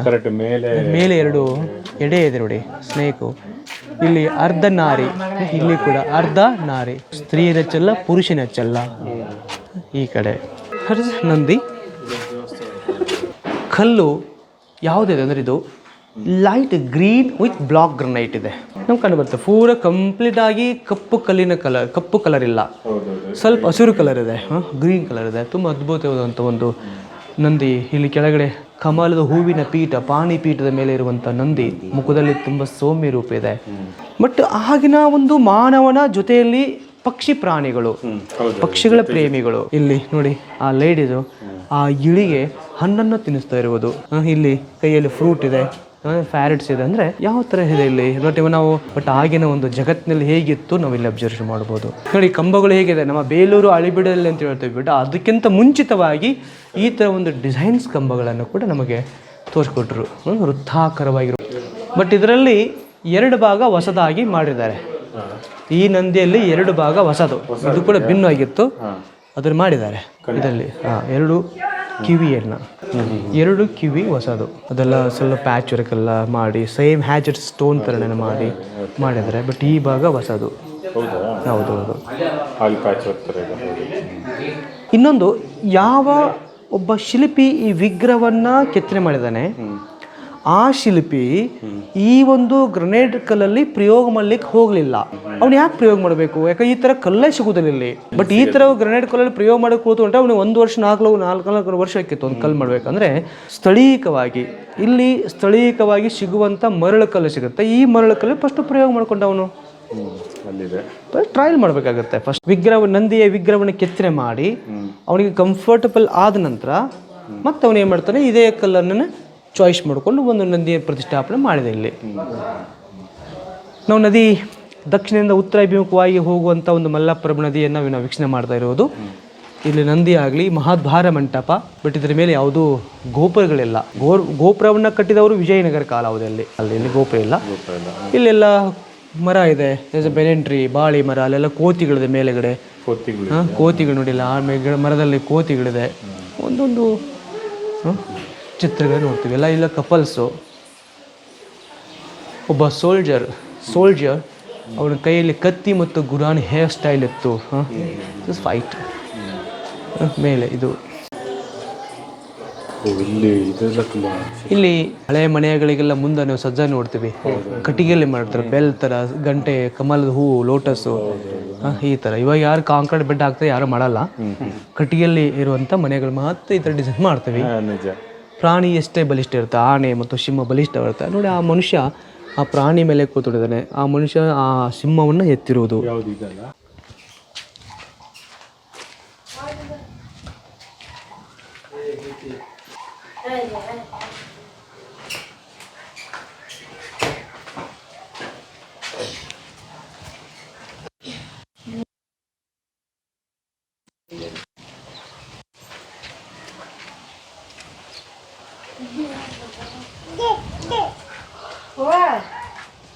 ಇದು ಮಲ್ಲಪ್ರಭು ನದಿ. ಇದು ನಂದಿ. ಇದು ಇವಾಗಿನ ಆಂಜನೇಯ ಒಂದು ದೇವಸ್ಥಾನ, ಇತ್ತೀಚೆಗೆ ನಿರ್ಮಿತವಾದಂಥ ಒಂದು ಇದೊಂದು ದ್ವಾರ ಮಂಟಪ, ಮಹಾದ್ವಾರ ಮಂಟಪ. ಹೋಗಲಿಕ್ಕೆ ಕೆಲವೊಂದು ಒಂದು ದಾನಗಳನ್ನು ಕೊಡೋದು, ಹಸುಗಳನ್ನು ಗೋದಾನ ಕೊಡುವುದು, ಆ ಥರ ಒಂದು. ಇದನ್ನು ಮಾಡ್ತಾರೆ, ಉತ್ಖನನ. ಅಂದರೆ ಉತ್ಖನನ ಆಗಿದೆ. ಈ ಒಂದು ಮಹಾದ್ವಾರ ಮಂಟಪನ ರೀಬಿಲ್ಡ್ ಮಾಡ್ತಾರೆ. ಮಾಡಲೇಬೇಕು, ಯಾಕಂದರೆ ನಾವು ಆ ಕಡೆಯಿಂದ ಬಂದಾಗ ಗೊತ್ತಾಗತ್ತೆ, ನೀರು ಒಳಗಡೆ ಹೋಗಿ ಒಂದೊಂದು ಕಂಬ, ಒಂದೊಂದು ಕಲ್ಲು ಈಗ ಓಪನ್ ಆಗ್ತಿದೆ. ಅದು ಆ ಕಡೆ ಸ್ವಲ್ಪ ಬಂದಾಗ ಗೊತ್ತಾಗತ್ತೆ. ಬಟ್ ಈ ಥರ ಇಲ್ಲಿನೊಳಗೆ ನೋಡಿ, ಈ ಥರ ಕಲ್ಲನ್ನು ಯಾರೂ ಯೂಸ್ ಮಾಡಲ್ಲ. ಜಸ್ಟ್ ಒಂದು ಸೈನ್ ಸ್ಟೋನ್ ಇದು, ಅದು ಅತಿ ಕ್ವಿಕ್ಕಾಗಿ ಫೋಲ್ಡರ್ ಆಗುತ್ತೆ. ಬಟ್ ಇದು ಇಟ್ಸ್ ಬೆಟ್ರೆ. ಈ ಕಲ್ಲು ತುಂಬ ಚೆನ್ನಾಗಿರುತ್ತೆ. ಬಟ್ ಅಂದರೆ ಈ ಮರಳು ಕಲ್ಲೊಳಗಡೆ ಡಿಫ್ರೆಂಟ್ ಆದಂಥ ಕಲ್ಲಲ್ಲಿದೆ. ಒಂದು ಜಲ್ದಿ ಕ್ವಿಕ್ಕಾಗಿ ಇದಾಗುತ್ತೆ, ಫೋಲ್ಡರ್ ಆಗುತ್ತೆ. ಒಂದು ಸಾಮಾನ್ಯವಾಗಿ ಚೆನ್ನಾಗಿರುತ್ತೆ. ಒಂದು ಅತಿ ಹೆಚ್ಚು ಲೇಯರ್ಸ್ ಇರುತ್ತೆ. ಹಿಂಗತೆ ಏನೋದು ನ್ಯಾಚುರಲ್ ಆಗಿದ್ದು ಒಂದು ಕ್ರ್ಯಾಕ್ ಬಂದ್ಬಿಡುತ್ತೆ ಈ ಥರ.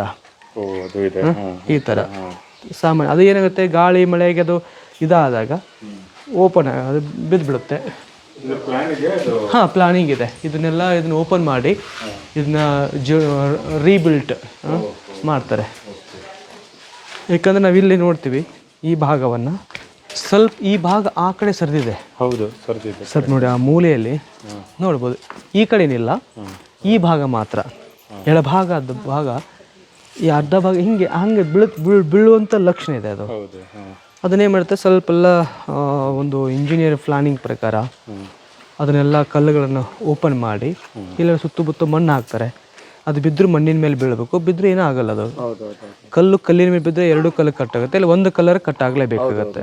ಅದು ಒಂದು ಇದನ್ನು ತೆಗೆದು ಬಿಟ್ಟು ಮತ್ತು ವಾಪಸ್ ಅದನ್ನು ಹ್ಯಾಜೆಟ್ ರೀಬಿಲ್ಟರೇ ಮಾಡ್ತಾರೆ ಅಷ್ಟೇ.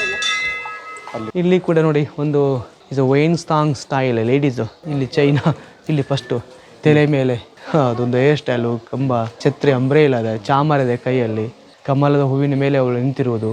ಆನೆ ತುಂಬ ಬಲಿಷ್ಠವಾಗಿರುತ್ತೆ. ಮತ್ತು ಆನೆ ಬಲಿಷ್ಠ ಅಂದರೆ ಒಬ್ಬ ಲೇಡೀಸು ಆ ಪಟ್ಟದ ರಾಣಿ ಆದವಳು ಆ ಆನೆಯನ್ನು ಪಳಗಿಸಬಲ್ಲವಳು. ಇಲ್ಲಿ ನಾನು ಹೇಳಿದೆ, ಸ್ತ್ರೀಯರು ಹೆಚ್ಚಲ್ಲ, ಪುರುಷನ ಹೆಚ್ಚಲ್ಲ. ಪುರುಷನಿಗೆ ಎಷ್ಟು ಸ್ಥಾನಮಾನ ಇರುತ್ತೆ ಅಷ್ಟು ಸ್ಥಾನಮಾನಗಳು ಸ್ತ್ರೀಯರಿಗಿರುತ್ತೆ. ಇಲ್ಲಿ ನೋಡಿ, ಕೈಯಲ್ಲಿ ಆನೆಯನ್ನು ಸುಮ್ಮನೆ ಹಿಂಗೆ ಹಿಡಿದಿಲ್ಲ ಅವಳು, ಹಿಂಗೆ ಮೇಲೆಗಡೆ ಅಲ್ಲ ಕಾಣ್ತಲ್ಲ ಅಲ್ಲೇ. ಹೌದು, ಅಂದ್ರೆ ಪಳಗಿಸ್ಬೋದು ಅಂತ. ಸುಮ್ಮನೆ ಹಿಂಗೆ ಎತ್ತಿದಾಳೆ, ಅದು ಯಾವ ಕೈಯಲ್ಲಿ ನೋಡಿ, ಅದು ಅಬ್ಸರ್ವ್ ಮಾಡಿ, ಎಡಗೈಯಿಂದ ಎತ್ತಿದಾಳೆ, ಬಲಗೈ ಅಲ್ಲ ಅದು. ಮತ್ತೆ ಇದರಲ್ಲಿ ಇಲ್ಲಿ ಕೂಡ ಪಕ್ಷಿ ಇದೆ, ಕೈಯಲ್ಲಿ ಒಂದು ಹಣ್ಣು ಇದೆ, ಹಣ್ಣನ್ನು ತಿನ್ನಿಸ್ತಾ ಇರುವುದು. ತಲೆ ಮೇಲೆ ಅಂಬ್ರೆಲ್ಲ ಇದೆ, ಎರಡು ಕಡೆ ಚಾಮರಗಳಿದೆ. ಇದು ಶಿವ ಉದ್ಭವ ಶಿವಲಿಂಗಂ. ಲಿಂಗು ಅಂದರೆ ಶಿವ, ಶಿವ ಅಂದರೆ ಹೇಗೆ, ಶಿವನ ಪ್ರತಿಮೆ ಎಲ್ಲಿರುತ್ತೆ, ಶಿವ ಅದರ ಅರ್ಥ ಏನು ಅಂದರೆ, ಶಿವ ಅಂದರೆ ಲಿಂಗಂ, ಲಿಂಗು ಅಂದರೆ ಶಿವ. ಯಾವುದೇ ಒಂದು ದೇವಸ್ಥಾನದ ಒಳಗಡೆ ಹೋಗಬೇಕಾದ್ರೆ ಪ್ರತಿ ಮನುಷ್ಯನಲ್ಲಿ ಇರುತ್ತೆ. ನಾವು ಸ್ಲೀಪರ್ ಬಿಡ್ತೀವಿ, ಮುಖನ ತುಳ್ಕೊತೀವಿ, ಅದು ನಮ್ಮ ಭಾರತೀಯ ಒಂದು ಪರಂಪರೆ. ಆದರೆ ದೇವಸ್ಥಾನ ಒಳಗೆ ಹೋಗುವಂಥ ವ್ಯಕ್ತಿ, ಅವನು ಬಡವನಾಗಲಿ, ಮಿಡ್ಲ್ ಫ್ಯಾಮಿಲಿ ಆಗಲಿ, ಅಥವಾ ಗರ್ಭ ಶ್ರೀಮಂತನಾಗಲಿ, ಅವನಿಗೆ ದೇವರು ಒಬ್ಬನೇ ಇರ್ತಾನೆ. ದೇವರು ಎಲ್ಲರಿಗೂ ಅಷ್ಟೇ ಸರಿಸಮನ ಇರ್ತಾನೆ ಅವನು. ಅಂದರೆ ಆ ದೇವಸ್ಥಾನ ಒಳಗೆ ಹೋಗ್ಬೇಕು, ನಾನು ಬಡವಿದ್ದೀನಿ, ನಾನು ಒಳಗಡೆ ಹೋಗ್ಬಾರಂತ ಅವನು ಅನ್ನಲ್ಲ, ನೇರವಾಗಿ ದೇವಸ್ಥಾನ ಹೋಗ್ಲಿಕ್ಕೆ ಅವನು ಪ್ರಯತ್ನ ಮಾಡ್ತಾನೆ. ಅಂದರೆ ಹೋಗುವಂಥ ವ್ಯಕ್ತಿಗಳು ದೇವರು ಒಬ್ಬನೇ ಇದ್ದಾಗ ಅಲ್ಲಿ ಬಡವರಾಗಿರ್ಬೋದು, ಶ್ರೀಮಂತರಾಗಿರ್ಬೋದು. ಒಂದು ಉದಾಹರಣೆ ಅವರು ಕೊಟ್ಟಿದ್ದಾರೆ ನಮಗೋಸ್ಕರ ಇಲ್ಲಿ. ಈ ಕಡೆ ನೋಡಿ, ತುಂಬ ಸಿಂಪಲ್ ಆದಂಥ ಒಂದು ಕಪಲ್ಸ್ ಇದೆ, ತುಂಬ ನಾರ್ಮಲ್ ಸೀರೆಗಳು, ತುಂಬ ನಾರ್ಮಲ್ ಆಗಿ ಜ್ಯುವೆಲ್ರಿ ಇಟ್ಟಿದ್ದಾರೆ.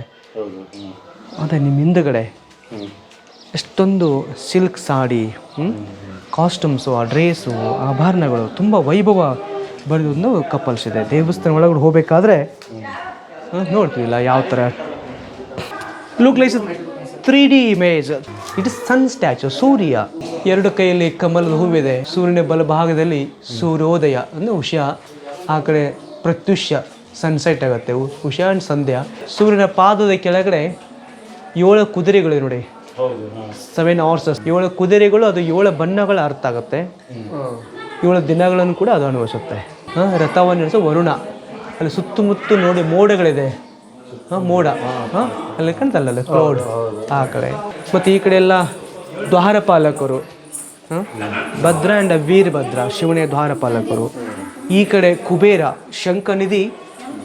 This is one of the finance minister. ಎಲ್ಲ ಇವರು ಪಾಕೆಟ್ ಮನಿ ಥರ ಕುಬೇರ, ಇದೆಲ್ಲ ಫೈನಾನ್ಸ್ ಮಿನಿಸ್ಟರು ಕುಬೇರ. ಆ ಕಡೆ ಆಪೋಸಿಟಲ್ಲಿ ಶಂಖನಿಧಿ ಇಲ್ಲ, ಪದ್ಮನಿಧಿಯಲ್ಲಿ ಪದ್ಮನಿಧಿ ಆ್ಯಂಡ್ ಶಂಖನಿಧಿ. ಒಂಥರ ಇವೆಲ್ಲ ರಿಸರ್ವ್ ಬ್ಯಾಂಕ್, ಸ್ಟೇಟ್ ಬ್ಯಾಂಕ್ ಥರ. ಇದೊಂದು ಸ್ಪಾ, ಆಗಿನ ಕಾಲದಲ್ಲಿ ಮಸಾಜ್ ಮಾಡ್ಕೊಳ್ಳೋಂಥ ಸ್ಟೈಲ್ ಹೇಗಿತ್ತು. ಇದು ಗ್ರ್ಯಾಂಡಿಂಗ್ ಮಾಡ್ತಾ ಇರೋದು ಮೆಡಿಷನ್ನು. ಆಗಿನ ಒಂದು ಕಾಲದಲ್ಲಿ ಆಯುರ್ವೇದಿಕ್ ಮೆಡಿಸಿನ್ ಇತ್ತು, ನಾವು ಇಲ್ಲಿ ನೋಡ್ಬೋದು. 2 ಆನೆಗಳ ಕಾಳಗ, ಶಿವ ಪಾರ್ವತಿಯರ ಒಂದು ಕುಳಿತಂಥ ಭಂಗಿ ಹೇಗಿದೆ. ಇಲ್ಲಿ ಕೈಲಾಸ ಪರ್ವತದಲ್ಲಿ ಅವೆಲ್ಲ ಕುಬ್ಜಗನಗಳು, ಹೂವಿನ ಮಾಲೆಗಳನ್ನು ಅವರಿಗೆ ಹಾಕ್ತಾ ಇರೋದು. ಬಟ್ ಇದು ಒಂದು ಜಸ್ಟ್ ಈ ಕಂಬದ ಮೇಲೆ ಕೆತ್ತಿನ ಜಾಸ್ತಿ ಮಾಡಿಲ್ಲ. ಈ ಕಡೆ ಮಾತ್ರ ಇವರು ಪಂಚಪಾಂಡವರು. ಹಾಂ, ಅದೆಲ್ಲ ಭೀಮ, ಧರ್ಮರಾಜ, ಅರ್ಜುನ, ನಕುಲ, ಸಹದೇವ. ಮತ್ತು ಇಲ್ಲಿ ಇದೇ ಕಂಟಿನ್ಯೂ ಸ್ಟೋರಿ ಆಗುತ್ತೆ, ಮಹಾಭಾರತ ಸ್ಟೋರಿ. ಈ ಕಡೆ ಅಶ್ವದಳ, ಗಜದಳ. ಒಂದು ಫೈಟ್ ಮಾಡ್ಬೇಕಾದ್ರೆ ಯಾವ ಥರ ಇತ್ತು, ಒಂದು ಟೆಕ್ನಿಕನ್ನು ಯಾವ ರೀತಿ ಮಹಾಭಾರತದಲ್ಲಿ ಯೂಸ್ ಮಾಡಿದ್ರು ಅನ್ನೋದನ್ನು ಇಲ್ಲಿ ಉಪಯೋಗಿಸ್ಕೊಂಡಿದ್ರು ಅನ್ನೋದನ್ನು ನಾವು ಇಲ್ಲಿ ಅಧ್ಯಯನ ಮಾಡ್ಬೋದು. ಇಲ್ಲಿ ಮೇಲೆ ಸ್ವಯಚ್ಛೆ ಮರಣ, ಭೀಷ್ಮಾಚಾರ್ಯರು ಹ್ಯಾರೋ ಬೆಡ್ ಮೇಲೆ ಮಲಗಿರುವುದು ದೃಶ್ಯವನ್ನು ಗಮನಿಸ್ತೀವಿ. ಇಲ್ಲಿ ಕೆಳಗಡೆ ಗದಾವಿದ್ದಂ, ಭೀಮ ಮತ್ತು ದುರ್ಯೋಧನ. ಇವನ ದೇಹ ಎಲ್ಲ ಇದಾಗಿದೆ, ವಜ್ರ ಮುಷ್ಟಿ ಆಗಿರುತ್ತೆ. ಕೃಷ್ಣ ಇವನಿಗೆ ತೊಡೆ ಹೊಡಿ ಅಂತ ಹೇಳ್ತಾ ಇರ್ತಾನೆ. ಇಲ್ಲಿ ಕೃಷ್ಣ ಹೇಳ್ತಾ ಇರೋದು ಮಹಾಭಾರತ. ಮೇಲೆ ಆಟ ಆಡ್ತಾರೆ ಅವರು, ಶಕುನಿ ಮತ್ತು ಧರ್ಮರಾಜರು, ಪಗಡಿ ಆಟ. ಸೋತು ಹೋಗ್ತಾರೆ, ವನವಾಸಕ್ಕೆ ಹೊರಟು ಹೋಗಬೇಕಾಗತ್ತೆ. ಇದು ರಾಮಾಯಣ. ಇಲ್ಲಿ ಯಾವಾಗ ರಾಮ, ಸೀತಾ, ಲಕ್ಷ್ಮಣ ಕಾಡಿಗೆ ಹೋದರು, ವನವಾಸಕ್ಕೆ ಹೊರಟು ಹೋಗ್ತಾರೆ. ಆಗ ಅಲ್ಲಿ ಶೂರ್ಪಣಖ ಬರ್ತಾಳೆ. ಲಕ್ಷ್ಮಣ ನನ್ನ ರಾಮನ ನೋಡಿ ತುಂಬ ಮನಸ್ಸನ್ನು ಮಾಡ್ತಾಳೆ, ಮದುವೆ ಮಾಡ್ಕೊಳ್ಳಿಕ್ಕೆ ಕೇಳ್ತಾಳೆ. ಆವಾಗ ಲಕ್ಷ್ಮಣ ತುಂಬ ಕೋಪಿಷ್ಠನಾಗಿ ಅವಳ ಒಂದು ಮೂಗನ್ನು ಕತ್ತರಿಸ್ತಾನೆ. ನಂತರ ಅಲ್ಲಿ ರಾವಣನ ಮುಂದೆ ಹೇಳ್ತಾಳೆ, ಈ ಥರ ಮಾಡಿ ಘಟನೆ ಆಗಿದೆ, ನೀವು ಯುದ್ಧ ಮಾಡು. ನಂತರ ಅವನು ಒಂದು ಕುತಂತ್ರದಲ್ಲಿ ಸೋತು ಹೋಗ್ತಾನೆ, ಯುದ್ಧದ ಕುತಂತ್ರದಲ್ಲಿ. ಬಟ್ ಇವರು ರಾಮ, ಲಕ್ಷ್ಮಣ ಇವರು ಇಲ್ಲಿ ಇದ್ದಿರ್ತಾರೆ. ಇವನ ಒಂದು ಮಾರಿಚೆಂಬ ಜಿಂಕೆಯನ್ನು ಕೂಡ ಅವನು ರಾವಣ ಬಿಡ್ತಾನೆ. ಆಗ ರಾಮ ಅವನು ಬೆನ್ನಟ್ಟಿ ಹೋಗ್ತಾನೆ. ಸೀತೆ ಬೇಕಂತ ಹಠ ಮಾಡಿದ, ಅವನು ಹೋಗಲೇಬೇಕಾಗತ್ತೆ. ಅದು ಒಂದು ಅಯ್ಯೋ ಲಕ್ಷ್ಮಣ, ಅಯ್ಯೋ ಸೀತ ಅಂತ ಕೂಗಿದಾಗ ಲಕ್ಷ್ಮಣನು ಕೂಡ ಅವಳು ಸೀತಾ ಕಳಿಸ್ತಾಳೆ, ಸೀತಾ ಮಾತೆ. ಆಗ ಇವನು ಸಾಧು ವೇಷದಲ್ಲಿ ಬಂದು ಸೀತೆಯನ್ನು ಪುಷ್ಪಕ ವಿಮಾನ ಮೂಲಕ ಕದ್ಕೊಂಡು ಹೋಗ್ತಾನೆ. ಮುಂದೊಂದು ಜಟಾಯು ಪಕ್ಷಿ ಬರುತ್ತೆ, ಹೌದು. ಅದನ್ನು ಕತ್ತರಿಸಿ ಸಂಹಾರ ಮಾಡಿ ಶ್ರೀಲಂಕಾಕ್ಕೆ ಅಂತಕೊಂಡು ಹೋಗ್ತಾನೆ. ಬಟ್ ಇಲ್ಲಿ ಆ ಸೀತಾಮಾತೆಯನ್ನು ಹುಡುಕ್ಲಿಕ್ಕೆ ಇಡೀ ವಾನರ ಸೈನ್ಯವೇ ಒಂದು ವಿಶಾಲವಾದೊಂದು ಬ್ರಿಡ್ಜನ್ನು ಕಟ್ತಾರೆ. ಬ್ರಿಡ್ಜನ್ನು ನಿರ್ಮಾಣ ಲಂಕಿನಿ ಎಂಬ ರಾಕ್ಷಸನಿ ಬರ್ತಾಳೆ, ಸಮುದ್ರದ ಲಂಕಿನಿ, ಅವಳ ಜೊತೆ ಒಂದು ಯುದ್ಧ ಮಾಡಿ ಬರ್ತಾನೆ. ನಂತರ ಇಲ್ಲಿ ನೋಡಿ ಮೀನುಗಳಿದೆ, ಸಮುದ್ರ ನೀರಿನ ಅಲೆಗಳು ಹೇಗಿತ್ತು. ಮತ್ತು ಈ ಕಡೆ ರಾವಣನ ಮಗ ಇಂದ್ರಜಿತ್ ಅವನನ್ನು ಹನುಮನನ್ನು ಆಂಜನೇಯನ 2 ಕೈಗಳನ್ನು ಕಟ್ಟಿಕೊಂಡು ಇಲ್ಲಿ ರಾವಣನ ಮುಂದೆ ಬರ್ತಾನೆ. ಅವನಿಗೆ ಕುತೂಹಲಕ್ಕೆ ಅವಕಾಶ ಕೊಡಲ್ಲ. ಆಗ ಅವನಿಗೆ ಅಪಮಾನ ತಾಳಲಾರ್ದಾನೆ ತನ್ನ ಒಂದು ಮ್ಯಾಜಿಕ್ ಟೈಲನ್ನು ಬಾಲವನ್ನು ಹಿಂಗೆ ಸುಳ್ಳಿ ಮಾಡಿ ಸಿಂಹಾಸನವನ್ನು ಪೀಠವನ್ನು ಮಾಡಿಕೊಂಡು ತನ್ನ ಬಾಲ ಮೇಲೆ ತಾಳು ಕೂತ್ಕೊಂಡಾಗ ಇವನಿಗೆ ತುಂಬ ಕೋಪಿಷ್ಠನಾಗ್ತಾನೆ. ನಾವು ನೋಡ್ಬೋದು ಈ ಲೆವೆಲ್ ಎಲ್ಲಿಗಿದೆ, ಜಾಸ್ತಿ ಲೆವೆಲ್ ಇದಕ್ಕೆ ಇವನಿಗಿಂತ 1 ಇಂಚು ಮೇಲೆ ಹೋದಾಗ ಇವನು ಕೋಪಿಷ್ಠನಾಗ್ತಾನೆ ರಾವಣ. ಆಗ ಇವನು ಬಾಲಕ್ಕೆ ಬೆಂಕಿ ಹಚ್ತಾರೆ. ಲಂಕಾದಾನ, ರಾವಣ ಮತ್ತು ಮಂಡೋದರಿ ನೋಡಿ, ಇಲ್ಲೆಲ್ಲ ಒಂದೊಂದು ಇಡೀ ಲಂಕಾದ ಅರಮನೆ ಥರ ಇದೆ ನೋಡಿ, ಎಲ್ಲ ಸುಡ್ತಾ ಇರುವುದು. ಹೌದು, ಅಲ್ಲಿ ಬಾಲಕ್ಕೆ ಬೆಂಕಿ ಎಲ್ಲೆಲ್ಲ ಕೊಳ್ಳಿಡ್ತಾ ಹೋಗ್ತಾನೆ ಅವನು. ಮತ್ತು ಇಲ್ಲಿ ಅರ್ಜುನ ಶಿವ ಮತ್ತು ಪಾರ್ವತಿ ಕಡೆಯಿಂದ ಪಾಶುಪಶಾಸ್ತ್ರವನ್ನು ಪಡೆದಾನೆ. ಇಲ್ಲಿ ಮಹಾಭಾರತ ನಂತರ ಅವನು ಮಹಾಭಾರತ ಯುದ್ಧದಲ್ಲಿ ಆ ಜಯದ್ರಥನ ಮೇಲೆ ಅದನ್ನು ಈ ಬಿಲ್ಲುವನ್ನು ಉಪಯೋಗಿಸ್ತಾನೆ. ಮಲ್ಲ ಯುದ್ಧ ಬಿಲ್ಲು ಯುದ್ಧ ಎರಡರಲ್ಲಿ ಪಾಸ್ ಆದ ನಂತರ ಇವರು ಆ ಒಂದು ಶಸ್ತ್ರನ ಕೊಡುತ್ತಾ ಇರೋದು. ನಾವು ಬದ ಮೇಲೆ ಒಂದು ಕಡೆ ಆನೆ, ಒಂದು ಕಡೆ ನಂದಿ, ಈ ಕಡೆ 3 ಮನುಷ್ಯರು, 4 ಕೈ 4 ಕಾಲಿದೆ, ಒಟ್ಟು 6 ಇರಬೇಕಾಗತ್ತೆ. ಅಲ್ಲಿದೆ ಮಾಡ್ಕೊಂಡಿದ್ದಾರೆ. ಇವೆಲ್ಲ ಏನಂದ್ರೆ ಮಹಾಭಾರತ, ರಾಮಾಯಣ, ದೇವರುಗಳು, ಕಪಲ್ಸು.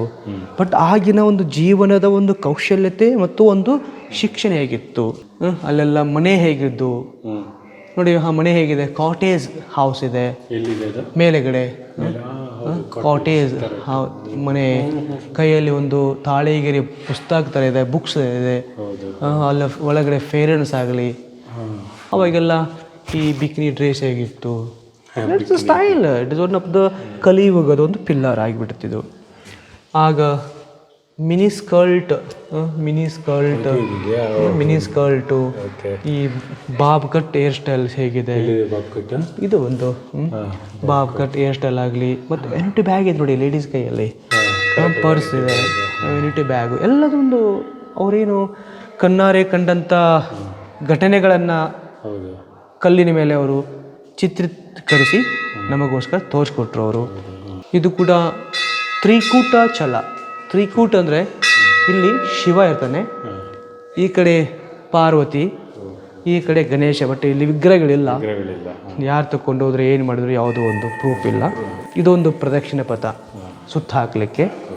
ನಾವು ಕೆಲವೊಂದು ದೇವಸ್ಥಾನ ಒಳಗಡೆ ಅರ್ಧ ಮಾತ್ರ ಪ್ರದಕ್ಷಿಣೆ ಹಾಕ್ತೀವಿ, ಇಲ್ಲಿ ಹೊರಗಡೆ ಅಲ್ಲ, ಒಳಗಡೆ ಆ ಪೀಠ ಸುತ್ತು ಅರ್ಧ ಮಾತ್ರ ಇರುತ್ತೆ. ಯಾಕೆ ಅರ್ಧ ಬರ್ತಂದರೆ ಓಲಿ ವಾಟರ್, ಆ ಪೂಜೆ ಮಾಡಿದಾಗ ಆ ಅಭಿಷೇಕ ನೀರನ್ನು, ಆ ನೀರು ಉತ್ತರ ಅಭಿಮುಖವಾಗಿ ಹೋಗುವಂಥ ನೀರನ್ನು ಯಾರೂ ಅಲ್ಲಿ ಕ್ರಾಸ್ ಮಾಡಬಾರ್ದು. ಅಂಥ ನೀರನ್ನು ನಾವು ಹಿಂಗೆ ದಾಟ್ಕೊಂಡು ಹೋದರೆ ಅವನು ಅಪಮಾನ, ಆ ತಲೆ ಮೇಲೇ ಕಾಲಿಟ್ಟಂಗಾಗುತ್ತೆ. ಅದು ಯಾವತ್ತೂ ಅರ್ಧ ಮಾತ್ರ ಪೂಜಿಸಿದ್ರೆ ಮತ್ತೆ ವಾಪಸ್ ರಿಟರ್ನ್ ಆಗ್ತೀವಿ. ಇದು ಕೂಡ ಆಗಿಂದನೇ, ಇದೇನು ಇವಾಗಿಂದಲ್ಲ.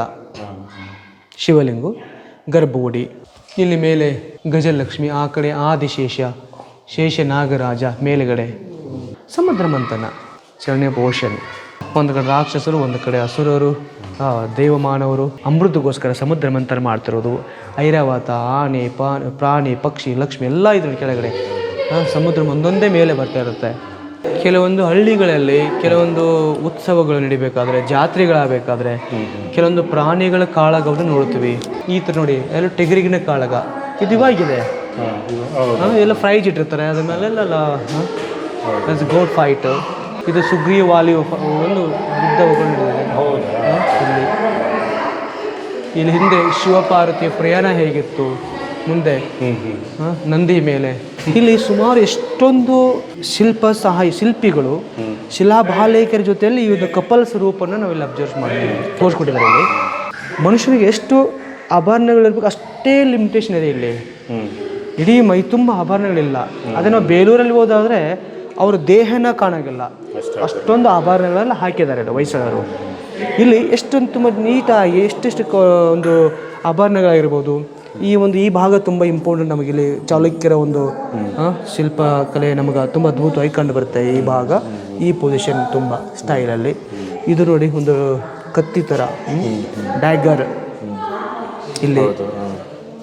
ಇವಾಗೆಲ್ಲ ರೈತರಾಗಲಿ, ಯಾಕಂದ್ರೆ ಅವಾಗೆಲ್ಲ ದಟ್ಟವಾದ ಕಾಡು, ಇದು ಅವಶ್ಯವಾಗಿ ನಮ್ಮ ಪ್ರೊಟೆಕ್ಟರ್ಸ್ಗೋಸ್ಕರ ಇರಲೇಬೇಕಾಗುತ್ತೆ. ಆಗ ಈ ಥರ ಒಂದು ಆಯುಧ ಎಲ್ಲ ಅಪೂರ್ಣವಾದಂಥದ್ದು, ಒಂದು ಕಾಂಗ್ರೋ ಸ್ಟೈಲಲ್ಲಿರುವಂಥ ಒಂದು ಪ್ರಾಣಿಯ ಒಂದು ಸಂಕೇತ ನೋಡ್ತೀವಿ, ಅಪೂರ್ಣವಾಗಿದೆ. ಇದನ್ನೇ ಕೆತ್ತನೆ ಮಾಡಿಲ್ಲ ನೋಡಿ. ಇದು ಕಿರೀಟ ಆಗಿರ್ಬೋದು, ಕಿರೀಟ ಬಟ್ ಇಲ್ಲಿ ತಲೆಯೆಲ್ಲ ಕಟ್ಟಾಗಿದೆ. ಬಟ್ ಆಕ್ರಮಣಗಳಾಗಿಲ್ಲ ಇಲ್ಲಿ. ಆಲ್ಮೋಸ್ಟು ಇಲ್ಲಿ ಬೇಕಂತ ತಲೆಯನ್ನು ಹೊಡೆದಿರ್ಬೋದು ಅಂತ ಅನಿಸುತ್ತೆ. ಇದೆ ನೋಡಿ, ಈ ಥರ ಕಟ್ಟಾಗಿದೆ. ಕೆಲವೊಂದು ಕ್ರ್ಯಾಕ್ ಬಂದಿರುತ್ತೆ ನೋಡಿ, ಇದೆಲ್ಲ ಇದು ಕ್ರ್ಯಾಕ್ ಬಂದಿದೆ. ಇದೇ ರೀತಿ ಇದ್ರೊಳಗಡೆ ನೀರು ಹೋಗಿ ಹೋಗಿ ಹೋಗಿ ಅದು ಕಲ್ಲೇ ಏನಾಗತ್ತೇಳಿ ಓಪನ್ ಆಗಿಬಿಡುತ್ತೆ, ಅದು ಬಂದ್ಬಿಡುತ್ತೆ, ಹೊರಗಡೆ ಬಂದ್ಬಿಡುತ್ತೆ. ಇವೆಲ್ಲ ಚಿಕ್ಕ ಚಿಕ್ಕ ರೂಮುಗಳು ನೋಡಿ, ಅಷ್ಟಪರಿವಾರ ದೇವಾಲಯಗಳ ಥರ ಕೋಣೆಗಳಿದೆ. ಬಟ್ ಯಾವುದೂ ವಿಗ್ರಹಗಳೇನಿಲ್ಲ. ಬಟ್ ಏನು ಈ ದೇವಾಲಯಗಳ ಕಟ್ಟಿ ಇಲ್ಲಿ ಉಳಿದಂಥ ಕಲ್ಲುಗಳನ್ನು ಒಂದು ಕೋಟೆ ಥರ ಕಟ್ಟಿದೆ ಸುತ್ತು. Is protect of the wall. ಅದ್ರ ಥರನೇ ಇಲ್ಲಿ ಒಂದೊಂದು ಕಲ್ಲುಗಳು. ಬಟ್ ಇಲ್ಲಿ ಏನಂದರೆ ಈ ದೇವಸ್ಥಾನಕ್ಕೆ ಬಳಕೆ ಮಾಡಿದ ಕಲ್ಲುಗಳನ್ನೇ ಇಲ್ಲಿ ಬಳಕೆ ಮಾಡಿರುವುದು, ಅದೇನು ಬೇರೆ ಮತ್ತೇನು ಕಲ್ಲಿಲ್ಲ. ಸ್ವಲ್ಪ ಅದರಲ್ಲಿ ಒಂದು ಚೆನ್ನಾಗಿ ಒಂದು ಕೋಟೆ ಥರ ಚೆನ್ನಾಗಿರುತ್ತೆ.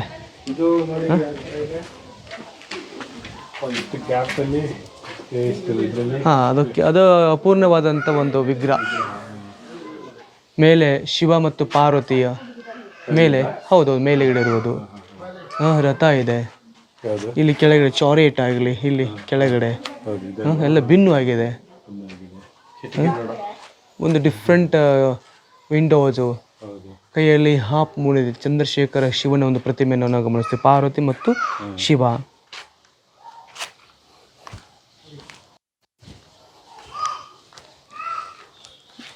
ಈ ಕಡೆ ಆ ರಾವಣ ಇಡೀ ನಾವು ನೋಡಿ ಆಲ್ರೆಡಿ ಇದನ್ನು ಮಾಕುಡದಲ್ಲಿ ಕೈಲಾಸ ಪರ್ವತವನ್ನು ಎತ್ತಿದ್ದಾರೆ. ಆ ಪರ್ವತದ ಮೇಲೆ ಶಿವ ಮತ್ತು ಪಾರ್ವತಿ, ಅಲ್ಲಿ ಮೇಲೆ ಆ ಕಡೆ ಉಗ್ರ ನರಸಿಂಹ ಅಂತಲ್ಲ ಅಲ್ಲಿ.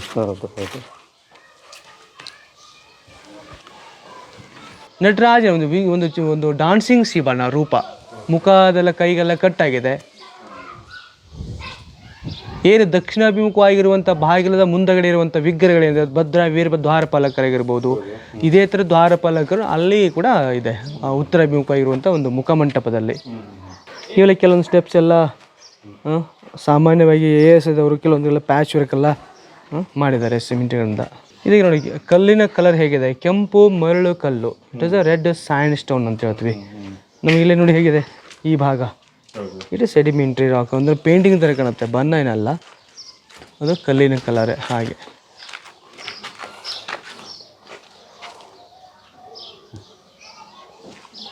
ಯಾವಾಗ ರಾವಣ ಸೀತೆಯನ್ನು ಅಪಹರಣ ಮಾಡ್ಕೊಂಡು ಹೋಗ್ತಾನೆ, ಆಗ ಹಿಂದಗಡೆ ಜಟಾಯು ಪಕ್ಷಿ ರಾವಣ ಒಂದು ಕತ್ತೆಯಿಂದ ಖಡ್ಗದಿಂದ ಒಂದು ಸಂಹಾರ ಮಾಡೋ ದೃಶ್ಯನ ನೋಡ್ತಾ ಇದ್ದೀವಿ. ಅದು ಕೂಡ ಒಂದು ಡಾನ್ಸಿಂಗ್ ಆಫ್ ದ ಪೊಸಿಷನ್. ಎಲ್ಲ ಗಾಳಿ ಮಳೆ ಬಿಸಿಲಿಗೆ ಅದು ಮುಖ ಎಲ್ಲ ಕೆತ್ತಿ ಹೋಗಿದೆ. ಯಾಕಂದರೆ ಗುಹೆಗಳ ಥರ ಇದು ಪ್ರೊಟೆಕ್ಷನ್ ಅಲ್ಲ. ಗುಹೆಗಳು ಒಂದು ಕಡೆ ಮಳೆ ಬಂದರೆ ಮಾತ್ರ, ಅದು ಈ ಕಡೆ ಉತ್ತರ ದಿಕ್ಕಿನಿಂದ ಮಳೆ ಬಂದರೆ ಮಾತ್ರ ಅಲ್ಲಿ ಎಫೆಕ್ಟ್ ಆಗುತ್ತೆ. ಇದು ಹಂಗಲ್ಲ, 4 ದಿಕ್ಕಿನ ಅಭಿಮುಖವಾಗಿ ಓಪನ್ ಆಗಿದೆ, ಮೈ ಒಡ್ಡಿ ನಿಂತಿದೆ ಪ್ರಾಕೃತಿಗೆ. ಈ ಕಡೆ ದಕ್ಷಿಣ, ಆ ಕಡೆ ಉತ್ತರ, ಈ ಕಡೆ ಪಶ್ಚಿಮ, ಎಲ್ಲ ಕಡೆನೂ ಇಲ್ಲಿ ಬಿಸಿಲು ಗಾಳಿ ಮಳೆಗೆ ಇದಾಗತ್ತೆ. ಇದು ಕೂಡ ತುಂಬ ಅದ್ಭುತವಾದಂಥ ಡಾನ್ಸ್ ಮಾಡುವಂಥ ಒಂದು ಗಣೇಶನ ಒಂದು ಚಿತ್ರವನ್ನು ನೋಡ್ತೀವಿ. ಅದು ಮಳೆ ನೀರಿಂದನೇ ಆ ಥರ ಬ್ಲಾಕ್ ಆಗಿದೆ, ನೀರು ಬಿದ್ದು ಬಿದ್ದು ಅದು ಕಲ್ಲಿನ ಕಲರು ಇದಾಗುತ್ತೆ. ಮೇಲೆ ಒಂದು ಹೂವಿನ ಮಾಲೆಯನ್ನ ಶಿವನಿಗೆ ಹಾಕ್ಲಿಕ್ಕೆ ಬರ್ತಾ ಇರುವುದು. ಆ ಇಬ್ರು ಗಣಗಳು ಮೇಲೆ ನೋಡ್ತಾ ಇದ್ದಾರೆ. ಇಲ್ಲಿ ಇದು ಇಲ್ಲಿದು ಕೆಳಗಡೆ ಭಿನ್ನು ಆಗಿದೆ. ಇವೆಲ್ಲ ಅಷ್ಟಪರಿವಾರ ದೇವಸ್ಥಾನಗಳು. ಇಲ್ಲಿ ವೀರ ಮಗಧೀರ ಫಿಲಿಮ್ ನೋಡಿದರೆ ತೆಲುಗು, ಲಾಸ್ಟ್ ಸೀನ್ರಿ ಎಂಡ್ ಅದು ಫೈಟಿಂಗ್ಸ್ ಈ ಒಂದು ಆ್ಯಂಗಲಲ್ಲಿ ಆಗಿದೆ. ಅದೇ last, I think last movie ಅದೇ.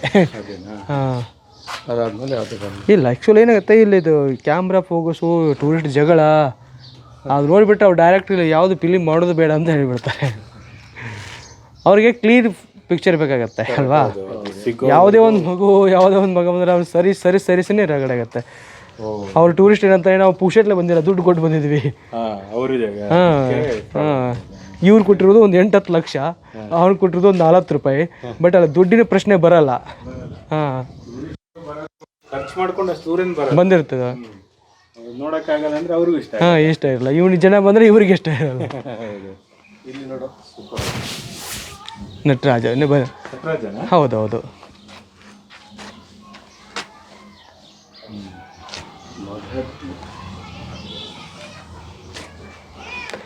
ಅವೆಲ್ಲ ಗ್ರಾಫಿಕ್ಸ್ ವಿಡಿಯೋ ಇಲ್ಲಿ ಹೋಗಿ ಅಲ್ಲೇ ಅಲ್ಲಿದೆ ಒಂದೊಂದನ್ನ ಒಂದು ಲಿಂಕ್ ಇದು ಮಾಡಿಬಿಡ್ತಾರೆ ಅಷ್ಟೇ. ಇದೊಂದು ಹಿಂಭಾಗದಲ್ಲಿ ದ್ವಾರ ಮಂಟಪ. ಅಂದರೆ ಈ ಕಂಪೌಂಡ್ ಇರಲಿಲ್ಲ. ಯಾವಾಗ ಈ ಕಂಪೌಂಡು ಅಂದರೆ ಟಿಕೆಟ್ ಯಾವಾಗ ಆಯಿತು ಆ ಕಂಪೌಂಡು, ಯಾವಾಗ ಜನರು ಬರ್ಲಿಕ್ಕೆ ಸ್ಟಾರ್ಟ್ ಮಾಡಿದ ಆವಾಗ ಕಂಪೌಂಡು, ಹಸು ದನ ಕರುಗಳನ್ನು. ಬಟ್ ಈ ಎಲ್ಲ ಕಂಪೌಂಡು ಇವಾಗ ಕೂಡ ಫ್ಲಡ್ ಮುಖಾಂತರ ಎಲ್ಲ ಬಿದ್ದು ಹೋಗಿದೆ. ಅಲ್ಲೆಲ್ಲ ಜಾಲಿಗೆಲ್ಲ ಕಿತ್ತೋಗಿ ನೋಡಿ ಎಲ್ಲ. ಇದು ತ್ರಿಲೋಕ ಮಹಾದೇವಿ ಕಟ್ಟಿದಂಥ ಒಂದು ದೇವಸ್ಥಾನ. ಮಲ್ಲಿಕಾರ್ಜುನ್ ಟೆಂಪಲ್. ಹಿಂಗೆ ಒಂದು ಸರ್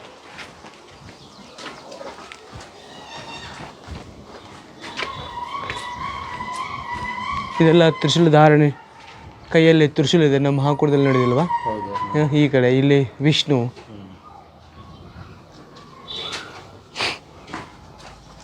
ಇವೆಲ್ಲ ಒಂದು ಇಮ್ಯಾಜಿನೇಷನ್ ಆಫ್ ದ ಬರ್ಡ್ಸ್, ಒಂದು ಎನಿಮಲ್ಸ್ ಅಂತ ಹೇಳ್ತೀವಿ. ಮಕರ ತೋರಣಗಳ ಥರ ತುಂಬ ಅದ್ಭುತವಾದಂಥ ಒಂದು ಚಿತ್ರಕಲೆಗಳನ್ನು ತೋರಿಸ್ಕೊಟ್ಟಿದ್ದಾರೆ. ಆನೆ ಮೊಸಳೆ ಮುಖ, ಆನೆ ಸೊಂಡೆ, ಸಿಂಹದ ಕಾಲು, ಎಲ್ಲ ನವಿಲಿನ ಪಿಕಾಕು. ಅಲ್ಲಿ ಮನುಷ್ಯ ಹೋಗುವಂಥ ಒಂದು ಸ್ಟೈಲು ಪ್ರಾಣಿಗಳ ಮೇಲೆ. ಯಾವುದು? ಒಂದು ಜಸ್ಟ್ ಒಂದು ಶಿವನ ಪ್ರತಿಮೆ, ಕೈಯಲ್ಲಿ ಒಂದು ರುದ್ರಾಕ್ಷಿ ಜಪಮಾಲೆ ಇರುತ್ತೆ. ಒಂದು ತಪಸ್ಸು ಮಾಡಬೇಕಾದ ಒಂದು ಅದು ಕುಳಿತಂಥ ಸ್ಟೈಲ್ ಆಗಲಿ, ಇಲ್ಲೆಲ್ಲ ಹೂವಿನ ಒಂದು ಮಾಲೆಯನ್ನು ತರುವಂಥ ಗಾಂಧರ್ವ ದಂಪತಿಗಳ ಥರ ಒಂದು ಸಿಂಗಲ್ ಪೋಸನ್ನು ಇಲ್ಲಿ ತೋರಿಸ್ಕೊಟ್ಟಿದ್ದಾರೆ. ಇಲ್ಲಿ ಇದು ಶಿವ ನಟರಾಜ.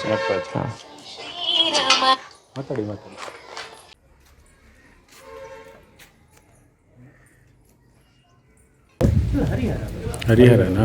ವಿಷ್ಣು ಒಂದು ಕಡೆ ಶಿವ, ಹರಿಹರ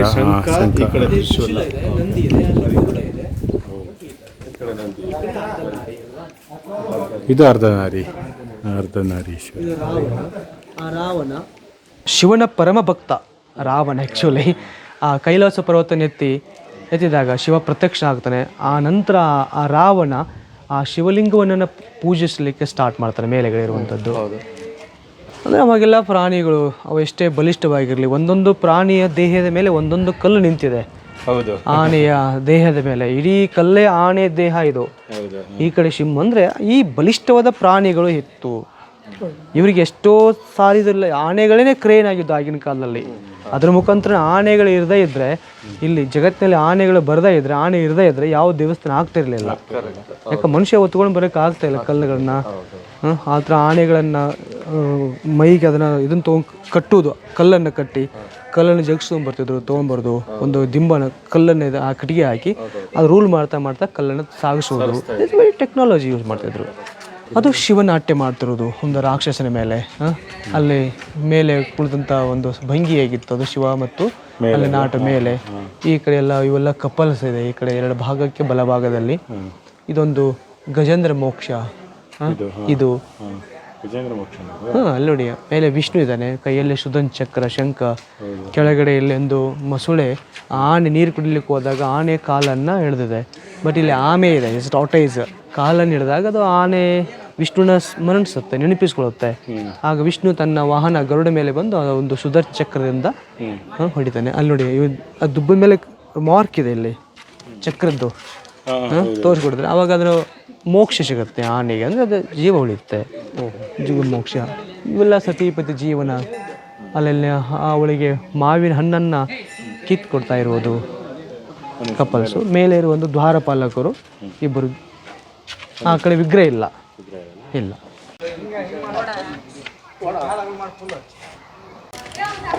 ಬಟ್ ಆಲ್ಮೋಸ್ಟ್ ಇದು ಮಹಾದ್ವಾರ ಮಂಟಪದ ಒಂದು ನಂದಿ ಮಂಟಪ ಭಿನ್ನವಾಗಿದೆ, ಎಲ್ಲ ಬಿದ್ದಿದೆ. ಅದೇನು ಆ ಗಳನ ಟೆಂಪಲ್ ಫ್ರಂಟಲ್ಲಿ ಏನು ಮಹಾದ್ವಾರ ಮಂಟಪ ಅಥವಾ ಮುಖ ಮಂಟಪ ಇತ್ತಲ್ವ, ಅದೇ ರೀತಿಯಾಗಿ ಇದು ಬಿದ್ದಿರುವುದು.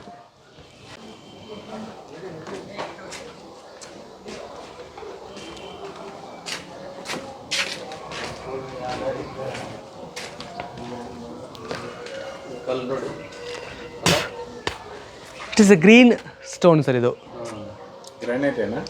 ಸ್ವಲ್ಪ ಗ್ರಾನೈಟ್ ಮಿಕ್ಸ್ ಆಗಿರುತ್ತೆ, ಬಟ್ ಇದು ಕೂಡ ಮರಳು ಥರನೇ ಇರುತ್ತೆ, ಗ್ರೀನ್ ಗ್ರಾನೈಟ್ ಒಂಥರ.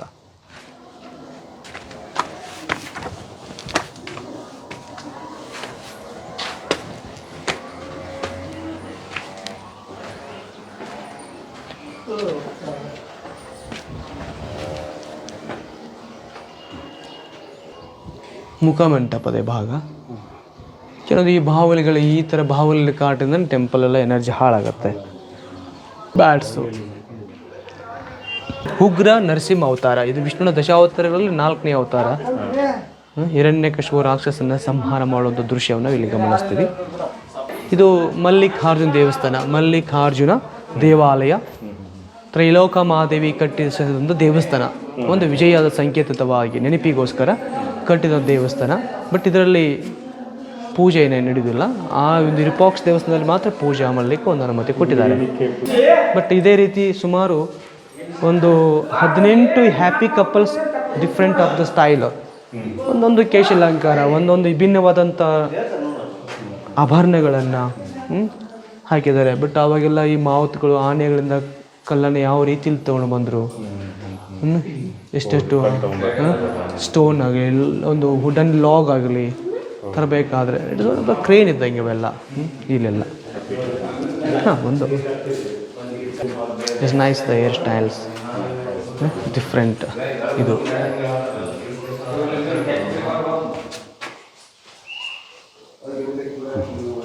ಅಲ್ಲಿ ಕೂಡ ಇದೆ ಚೆನ್ನಾಗಿ.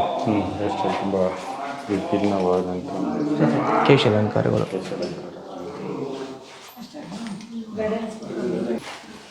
ಇವೆಲ್ಲ ನೃತ್ಯವನ್ನು ಮಾಡುತ್ತಿರೋದು, ಡಾನ್ಸ್ ಆಗಿರ್ಬೋದು. It is one of the culture of city. ಇದು ಸಂಸ್ಕೃತಿ ನಗರಿಯಾಗಿತ್ತು, ಸಂಸ್ಕೃತಿ ನಗರಿ ಅಂದಮೇಲೆ ಇಲ್ಲೆಲ್ಲ ಜನ ವಾದ್ಯಗಳನ್ನು, ಯೋಗಾಸನಗಳನ್ನು, ಕೆಲವೊಂದು ಪ್ರಾಣಿಗಳ ಜೊತೆಯಲ್ಲಿ ಒಂದು ಮಲ್ಲ ಯುದ್ಧವನ್ನು ಮಾಡುವುದನ್ನು, ಆ ಟೆಕ್ನಿಕ್ಗಳನ್ನು ಅವರು ಕಲ್ಲಿನ ಮೇಲೆ ತೋರಿಸ್ಕೊಟ್ಟಿದ್ದಾರೆ. ಯಾವುದೇ ಮನುಷ್ಯ ಒಂದು ಪ್ರಾಣಿ ಜೊತೆಯಲ್ಲಿ ಯುದ್ಧ ಮಾಡಬೇಕಾದ್ರೆ ಆ ಪ್ರಾಣಿ ವೀಕ್ನೆಸ್ ಪಾಯಿಂಟ್ ಗೊತ್ತಿರಬೇಕು ಅವನಿಗೆ, ಇಲ್ಲಾಂದರೆ ಅವನಿಗೆ ಯುದ್ಧ ಮಾಡಲಿಕ್ಕೆ ಆಗಲ್ಲ. ಇಲ್ಲಿ ಆನೆ ಜೊತೆಯಲ್ಲಿ, ಕುದುರೆ ಜೊತೆಯಲ್ಲಿ ಇಸ್ ಬುಲ್ ಫೈಟ್. ಇಲ್ಲಿ ಕೆಳಗಡೆ ವಾದ್ಯಗಳನ್ನು, ನಾಟ್ಯಗಳನ್ನು, ಮತ್ತು ಇದು ಈ ಕಡೆ ಭಾಗದಲ್ಲಿ ಇದು ಇಂಡಿಯನ್ ನಾವು ರಸ್ಲಿಂಗ್ ಅಂತ ಹೇಳ್ತೀವಿ. ಇಂಡಿಯನ್ ರೆಸ್ಲಿಂಗ್ಸ್, ಕಾಲಿನ ಯಾವ ಥರ ಕ್ರಾಸ್ ಮಾಡಬೇಕು, ಯಾವ ಥರ ಇತ್ತು, ಇಲ್ಲೆಲ್ಲ ಡಾನ್ಸು, ಯೋಗ ಪೊಸಿಷನ್ನು. ಕೃಷ್ಣ ಯಾವ ಥರ ಹುಟ್ಟಿದ, ಅಲ್ಲಿ ಆ ಕಂಬದ ಮೇಲೆ ಕೃಷ್ಣ ಹುಟ್ಟಿದ ಸ್ಥಳ ಮಥುರೈದಲ್ಲಿ ಜೈಲೊಳಗೆ ನೋಡ್ತಾನೆ. It is a Krishna baby. ಜೈಲಲ್ಲಿ ಕಂಸ ರಾಕ್ಷಸ ಇವನು ಅವರ ತಾಯಿನ ವಾಸುದೇವ ದೇವಿಕೆಯನ್ನು ತೊಗೊಂಡಿಟ್ಟಿರ್ತಾನೆ, ಸೋದರ ಮಾವ, ನಂತರ ಸಂಹಾರ ಮಾಡ್ತಾನೆ. ಬಟ್ ಇಲ್ಲಿ ಕೂಡ ಗೋವರ್ಧನ ಪರ್ವತನ್ನು ಎತ್ತಿ ತನ್ನ ಹಸುಗಳನ್ನು ಸಂರಕ್ಷಿಸ್ತಾನೆ. ಶಿವನ ಟೆಂಪಲಲ್ಲಿ ಕೂಡ ಇಲ್ಲಿ ವಿಷ್ಣುವಿನ ಕಥೆಗಳು ಬರುತ್ತೆ. ಇವೆಲ್ಲ ನಾಟ್ಯಶಾಸ್ತ್ರ. ಆಗ ಸ್ತ್ರೀಯರಿಗೆ ಕೂಡ ಗೊತ್ತಿತ್ತು ನಾಟ್ಯಶಾಸ್ತ್ರ. ಬರೀ ಪುರುಷರಿಗಷ್ಟೇ ಅಲ್ಲ, ಸ್ತ್ರೀಯರು ಸಹಿತ ಬಲ್ಲವರಾಗಿದ್ದರು. ಫ್ಲೂಟು, ಡ್ರಮ್ಮು, ಒಂದು ಗೆಜ್ಜೆನಾದ, ಇದೆಲ್ಲ ನಾಟ್ಯವನ್ನು ಮಾಡೋದು.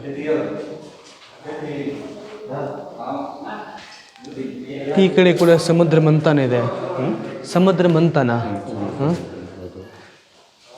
ಆಗ ಈ post office, laptop, computer, Gmail ಏನಿರಲಿಲ್ಲ. ಕೆಲವೊಂದು ಸಂದೇಶಗಳನ್ನು ಕಳಿಸ್ಲಿಕ್ಕೆ ಇಡೀ ವಿಶ್ವದಲ್ಲಿ ಮೊಟ್ಟ ಮೊದಲ ಬಾರಿಗೆ ಮಾನವನು ಉಪಯೋಗಿಸಿರುವಂಥ ಪಕ್ಷಿ ಅಂದರೆ ಅದು ಪಾರಿವಾಳ. ಅಲ್ಲಿ ಮೇಲುಗಡೆ ಆ ರಾಜನ ಸಂಕೇತ ಹೇಗಿದೆ ನೋಡಿ, ಅಲ್ಲಿ ಪಾರಿವಾಳ ಇದೆ. ಸಂದೇಶಗಳನ್ನು ಕಳಿಸುವುದು ಒಂದು ಸ್ಥಳದಿಂದ ಮತ್ತೊಂದು ಸ್ಥಳಕ್ಕೆ. ಮೊಟ್ಟ ಮೊದಲ ಬಾರಿಗೆ ಮಾನವ ಯಾವ ಪಕ್ಷಿದಲ್ಲಿ ಮಾತನಾಡಿದ ಅಂದರೆ ಇದು ಗಿಳಿ, ಪ್ಯಾರೆಟ್ಸ್. ಇಲ್ಲಿ ಈ ಕಡೆ ಪ್ಯಾರೆಟ್ಸ್ ಮೇಲಿದೆ. ಇದೆಲ್ಲ ಒಂದು ಕ್ಯಾಪಿಟಲ್ ಪನಿಷ್ಮೆಂಟ್ ಥರ ಶಿಕ್ಷಿಸುವುದು. ಬಟ್ ಈ ದೇವಸ್ಥಾನ ಕೂಡ ತ್ರಿಕುಟ ಛಲ ಇದೆ. 1, 2, 3 ಗರ್ಭಗುಡಿ. ಬಟ್ 2 ರೂಮ್ ಒಳಗಡೆ ಯಾವುದೇ ರೀತಿ ವಿಗ್ರಹ ಇಲ್ಲ.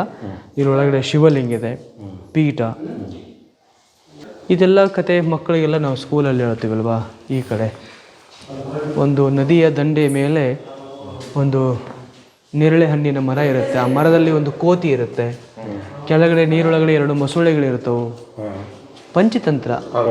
ನಮ್ಮ ಪ್ರಾಣಕ್ಕೆ ಅಪಾಯ ಬಂದಾಗ ಉಪಾಯದಿಂದ ಅದನ್ನು ಹೇಗಾರು ಮಾಡಿ ನಾವು ಪಾರಾಗಬೇಕು ಅನ್ನೋದನ್ನ ಮೇಲೆ ಪಂಚತಂತ್ರ ಕಥೆಗಳನ್ನು ಅಲ್ಲಿ ತೋರಿಸ್ಕೊಟ್ರು. ಇಲ್ಲಿ ನೀತಿಕತೆ. ಒಬ್ಬ ಫಾರ್ಮರು, ಒಬ್ಬ ರೈತೋಪಿ ಜನ ಊರು ಆಚೆ ಹೊರಗಡೆ ಇರ್ತಾರೆ. ಅವ್ರಿಗೆ ಮೊದಲ ಮಗು ಹುಟ್ಟುತ್ತೆ. ಆ ಮಗುನ ತೊಟ್ಟಿಲಲ್ಲಿ ಹಾಕ್ತಾರೆ. ಅವನು ರೈತ ಒಂದು ಮನೆಗೆ ಒಂದು ಮುಂಗೂಸಿನ ತರ್ತಾನೆ. ಮುಂಗೂಸು, ಹಾವಿನ ಕತೆ, ಹಾವು ಮುಂಗೂಸಿ ಕತೆ. ಮನೆಯಲ್ಲಿ ಯಾರು ಇರಲ್ಲ. ಹಾವು ಯಾವ ವೈರಿ, ನ್ಯಾಚುರಲ್ ವೈರಿ ಹಾವು ಮುಂಗೂಸಿ. ಈ ಮುಂಗೂಸಿ ಹಾವಿನ ಕೊಂದಿದೆ. ಇಲ್ಲ ಮುಖ ಎಲ್ಲ ಬ್ಲಡ್ ಇರುತ್ತೆ. ಅವಳು ವೆಯ್ಟ್ ಮಾಡ್ತಿದೆ ಅವಳಿಗೋಸ್ಕರ. ಅವಳು ಕ್ವಿಕ್ಕಾಗಿ ಬಂದ ತಕ್ಷಣ ಅವಳು ವಿಚಾರ ಮಾಡೋದು ಈ ಮುಂಗೂಸಿನ ನನ್ನ ಮಗುವಿನ ಸಾಯಿಸಿದೆ, ಕೊಂದಿದೆ ತಿಳ್ಕೊತಾಳೆ. ನಂತರ ಇಲ್ಲಿ ಮುಂಗೂಸಿನ ನೋಡಿ ಒಂದು ಒನಕೆಯಿಂದ ಹೊಡಿತಾಳೆ, ಸಾಯಿಸ್ತಾಳೆ. ಒಳಗೆ ಹೋಗಿ ನೋಡಿದಾಗ ತುಂಬ ಆಶ್ಚರ್ಯ, ದುಃಖಿತಳಾಗ್ತಾಳೆ. ಯಾಕಂದ್ರೆ ಮಗು ಇಲ್ಲಿ ಬದುಕಿರುತ್ತೆ ತೊಟ್ಟಿಲಲ್ಲಿ, ಪಕ್ಕದಲ್ಲಿ ಹಾವು ಸತ್ತಿರುತ್ತೆ. ಅಂದರೆ ಇದು ಏನಂದರೆ ನಾವು ಪ್ರತ್ಯಕ್ಷ ಕಂಡ್ರೂ ಕೂಡ ನಾವು ಪ್ರಮಾಣಿಸಿ ನೋಡಬೇಕು ಅನ್ನೋದನ್ನ ಒಂದು ನೀತಿಕತೆಯನ್ನು ಆಗಿನ ಕಾಲದಲ್ಲಿ ಇತ್ತು. 1300 ವರ್ಷಗಳ ಹಿಂದೆ.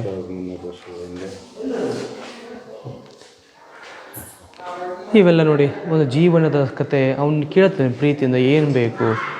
ಇವಾಗೆಲ್ಲ ನಾವು ಕೇಳ್ತಿರ್ತೀವಿ, ಜ್ಯುವೆಲ್ರಿ ಬೇಕಾ, ಟಿವಿ ಬೇಕಾ, ನೆಕ್ಲೆಸ್ ಬೇಕಾ. ಅವಾಗಿನ ಕಾಲದಲ್ಲಿ ಆ ಥರ ಒಂದು ಅನನ್ಯವಾದಂಥ ಪ್ರೀತಿಯನ್ನು ಇಲ್ಲಿ ತೋರಿಸ್ಕೊಟ್ಟಿದ್ದಾರೆ. ತುಂಬ ಬಾಂಧವ್ಯತೆ ಹೇಗಿತ್ತು ಅನ್ನೋದನ್ನು ನಾವಿಲ್ಲಿ ಅಬ್ಸರ್ವೇಷನ್ ಮಾಡ್ಬೋದು. ಬಟ್ ಈ ಸ್ಟೈಲ್ ಹೇಗಿತ್ತು, ಆ ಒಂದು ಕೇಳುವಂಥ ರೀತಿ. But same door, south north ಇದೆಲ್ಲ 2 ಕಡೆ ಇದೆ, ಬಂದಾಗಿದೆ. ಇದೆಲ್ಲ ನಾವು ಒಂದೊಂದು ದಸರಾ ಮಾಡಬೇಕಾದ್ರೆ, ಮೈಸೂರು ಉತ್ಸವ ಮಾಡಬೇಕಾದ್ರೆ ಆ ನಗರಗಳಲ್ಲಿ ಬೇರೆ ಬೇರೆ ರಾಜ್ಯಗಳಿಂದ, ಬೇರೆ ಬೇರೆ ಸ್ಥಳಗಳಿಂದ ಆ ಮಲ್ಲ ಯುದ್ಧ ಮಾಡೋರು ಬರ್ತಾರೆ. ಫೈಲೌಂಡರ್ ಅಂತ ಹೇಳ್ತೀವಿ. ಈ ಥರ ಹೇಗೆ ಕುಸ್ತಿಯನ್ನು ಆಡೋದಲ್ಲಿ ಇಲ್ಲೆಲ್ಲ ಅಂಪೈರ್ ಇರ್ತಾರೆ. ಅವರು ಡಿಸೈಡ್ ಮಾಡ್ತಾರೆ ಯಾರು ಗೆಲುವು ಸೋಲು ಯಾರಿಗಿರುತ್ತೆ ಅನ್ನೋದನ್ನು. ಅಂದರೆ ಈ ದೇವಾಲಯಗಳಂದರೆ ಒಂಥರ ಇದು ಎಕ್ಸಿಬಿಷನ್ ಇದ್ದಂಗೆ. ಆಗಿನ ಪ್ರಜೆಗಳಿಗೆ ತೋರಿಸ್ಕೊಡ್ಲಿಕ್ಕೆ ಹೇಗಿತ್ತಪ್ಪ ಅದು, ನಮ್ಮ ಒಂದು ಕಲ್ಚರ್ ಹೇಗಿತ್ತು, ಸೊಸೈಟಿ ಹೇಗಿತ್ತು, ಅದನ್ನು ಮುಂದಿನ ಪೀಳಿಗೆಗೆ. ರಾಜನ ಕನಸು ಎಲ್ಲಿವರೆಗೂ ಸೂರ್ಯ ಚಂದ್ರ ಇರ್ತಾರೆ ಅಲ್ಲಿವರೆಗೂ ಈ ಒಂದು ಸಾಮ್ರಾಜ್ಯದ ಜೊತೆಯಲ್ಲಿ ಈ ಶಿಲ್ಪ ಸಾಹಿತ್ಯ ಕೂಡ ಇರಬೇಕಾಗಿತ್ತು, ಒಂದು ಕನಸಾಗಿತ್ತು. ಬಟ್ ಕಟ್ಟಿಸಿದವರು ಯಾರೂ ಇಲ್ಲ. ಬಟ್ ಇದು ಮಾತ್ರ ಇನ್ನೂ ಅಮರವಾಗಿ ಉಳಿದಿದೆ ಭೂಮಿ ಮೇಲೆ. ಇದೆಲ್ಲ ಒಂದು ಕಾಮಸೂತ್ರ, ಇಟ್ ಇಸ್ ಖಜುರೋದಲ್ಲಿ. ಅಂದರೆ ಎಲ್ಲ ಒಂದು ಮೂವಿ ಪ್ಯಾಕೇಜ್ ಇದ್ದಂಗೆ ಇದೆಲ್ಲ. ಒಂದು ರೊಮ್ಯಾಂಟಿಕ್ ಸೀನ್ ಬರುತ್ತೆ, ಒಂದು ದುಃಖದ ಸೀನ್ ಬರುತ್ತೆ, ಒಂದು ಎಲ್ಲ ಥರನೂ ಒಂದು ಇದಿರುತ್ತೆ ಅಷ್ಟು. ಆ ಥರ ಒಂದು ದೇವಸ್ಥಾನದ ಮೇಲೆ ಎಲ್ಲ ಥರನೂ ಆ್ಯಂಗಲ್ ಪೋಸಲ್ಲಿ ತೋರಿಸ್ಕೊಟ್ರು. ನಾವು ಇಟ್ ಇಸ್ ಎ ಖಜುರೋ.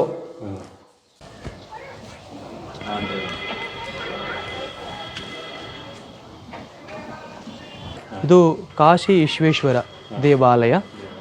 ಕೆಲವೊಬ್ಬ ಇತಿಹಾಸಕರ ಪ್ರಕಾರ ಇದು 9ನೇ ಶತಮಾನದ ಅಂತ ಹೇಳ್ತಾರೆ. ಕೆಲವೊಂದು ಇತಿಹಾಸಕರ ಪ್ರಕಾರ ಇದು 8ನೇ ಶತಮಾನ ಅಂತ ಹೇಳ್ತಾರೆ. ಬಟ್ ಇದು ಗೊಂದಲ. ಬಟ್ ಇಲ್ಲಿ ಇದು ರೇಖಾನಗರ ಶಿಖರ ಮೇಲೆ ಏನು ಆ ಗಳಗನಾಥ ಟೆಂಪಲ್ ಮೇಲೆ ಕಳಸ ಮತ್ತು ಚಕ್ರ ಇದೆ ನೋಡಿ, ಆ ಮೂಲಕ ಅದು ಸ್ಟೈಲು. ಇದ್ರ ಮೇಲೆ ಇಲ್ಲ, ಜಸ್ಟ್ ಇದೊಂದು 8x8 ಸೈಜಲ್ಲಿ ಒಂದು ಪ್ಲಾಟ್ಫಾರ್ಮ್ ಇದೆ ಮೇಲೆ. ಬಟ್ ಅದು ಅಲ್ಲೇನಿದೆ ಅಂದರೆ ಕಳಸ ಮತ್ತು ಚಕ್ರ ಇದೆ. ಬಟ್ ಇದು ಬಿದ್ದಿರ್ಬೋದು, ಐ ಥಿಂಕ್ ಇದು ಬಿದ್ದಿರ್ಬೋದು.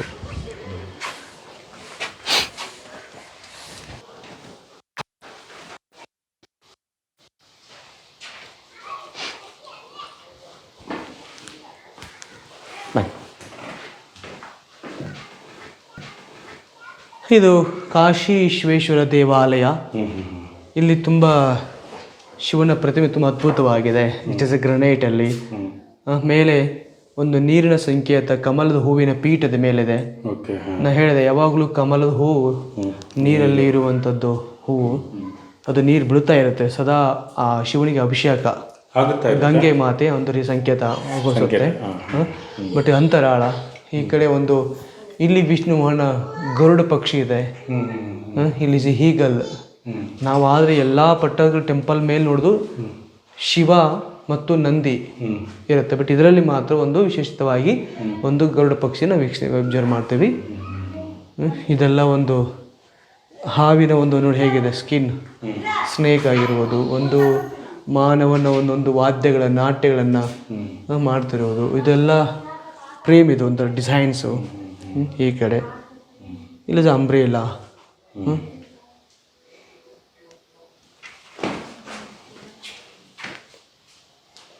ಶಿವಪಾರ್ವತಿ, ಇಲ್ಲಿ ಗಿರಿಜಾ ಕಲ್ಯಾಣ, ಇದು ವೆಡ್ಡಿಂಗ್ ಆ್ಯನಿವರ್ಸರಿ ಥರ ಹೂವಿನ ಮಾಲೆ, ಇಲ್ಲಿ ಪಕ್ಕದ ಗಣೇಶ ಇದ್ದಾನೆ, ಇಲ್ಲಿ ಇದೆ ಈ ಕಡೆ ನಾಟ್ಯವೆಲ್ಲ ನೋಡಿ, ಎಲ್ಲ ಕುಬ್ಜಗಣಗಳು, ನಂದಿ, ಇವೆಲ್ಲ ಭೃಂಗಿ ಋಷಿಮುನಿಗಳು, ಒಬ್ಬೊಬ್ಬರ ಕೈಯಲ್ಲಿ ಒಂದೊಂದು ಮಾಲೆ ಇದೆ. ಇಲ್ಲಿ ಅಪೋಸಿಟಲ್ಲಿ ಕಂಬಗಳಲ್ಲಿ ಇವನು ಕೂಡ ರಾವಣ, ಇದು ಕೂಡ ಕೈಲಾಸ ಪರ್ವತ ನೆತ್ತಿರುತ್ತಾನೆ, ಇಲ್ಲಿ ಎತ್ತಿರುವುದು ನಂದಿ, ಶಿವ ಮತ್ತು ಪಾರ್ವತಿ, ಪಕ್ಕದಲ್ಲಿ ಕುಬ್ಜಗಣಗಳು, ತುಂಬ different of design pillar, not square. ಇಲ್ಲಿ ಕೃಷ್ಣ ಈ ಒಂದು ವೇಷದಲ್ಲಿರುವಂಥ ರಾಕ್ಷಸನ ಸಂಹಾರ ಮಾಡ್ತಾನೆ, ಒಂದು ಹಸುವಿನ ರೂಪದಲ್ಲಿ ಬರ್ತಾನೆ. ಇದೆಲ್ಲ ಒಂದು ಕೃಷ್ಣನಿಗೆ ಸಂಬಂಧಪಟ್ಟಂಥ ಸ್ಟೋರಿ. ಬೆಣ್ಣೆನ ತಿಂತ ಇರೋದು ಯಶೋಮತೆ,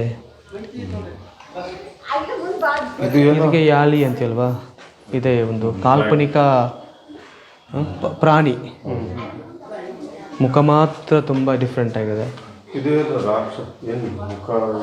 ಅದೇ ಒಂದು ರಾಕ್ಷಸ ಸಂಹಾರ ಮಾಡೋದು ಕೃಷ್ಣನ, ಅದು ಆಗಲಿ. ಬಟ್ ಇಲ್ಲಿ ಇದೆ, ಮತ್ತು ಇಲ್ಲಿ ಬೆಣ್ಣೆ ತಿಂತಿರೋದು, ದೇಹಗಳನ್ನು ತುಂಬ ಅದ್ಭುತವಾಗಿ ಕೆತ್ತನೆ ಮಾಡಿರುವುದು ಎರಡು ಬದಿಯಲ್ಲಿ.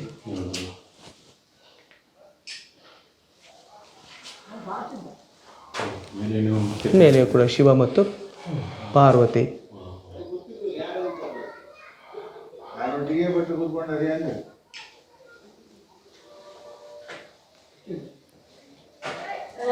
ನಿಮ್ಮ ಹೆಸರು? ಸಚಿನ್ ಸತೀಶ್ ರೇವ. ಇದೇವರ? ವಿಜಯಪುರ ಸರ್. ವಿಜಯಪುರ. ವಿಡಿಯೋಸ್ ನೋಡ್ತಿರ್ತೀರಾ? Thank you. ನಮ್ಮ ಸಬ್ಸ್ಕ್ರೈಬರ್ಸ್ ಇವರೆಲ್ಲರೂ. ನಮ್ಮ ತಾಯಿಯವರು ಅಣ್ಣ ನಾರಾಯಣ್ ಬಡಿಗೇರ್ ಅಂತ ಹೇಳಿ, ನಾನು ಸರೋಜ ಪತ್ತಾರ್ ಅಂತ ಹೇಳಿ, ಇವರು ಗಿರಿಜಾ ಕಮ್ಮಾರ್, ರವೀಂದ್ರ ಕಮ್ಮಾರ್ ಅವರು. ಯಾವ ಊರು? ಪ್ರಾಪರ್ ಬೆಲ್ಗಮ್ಮು, ಇರೋದು ಬೆಂಗಳೂರಲ್ಲಿ. ನನ್ನ ವಿಡಿಯೋಸ್ ನೋಡ್ತಿರ್ತೀರಾ? ನೋಡ್ತೀನಿ, ತುಂಬಾ ಚೆನ್ನಾಗಿರುತ್ತೆ. Thank you. ಇದ್ದಲ್ಲೇ ಇನ್ಫಾರ್ಮೇಶನ್ ಸಿಗುತ್ತೆ. Thank you.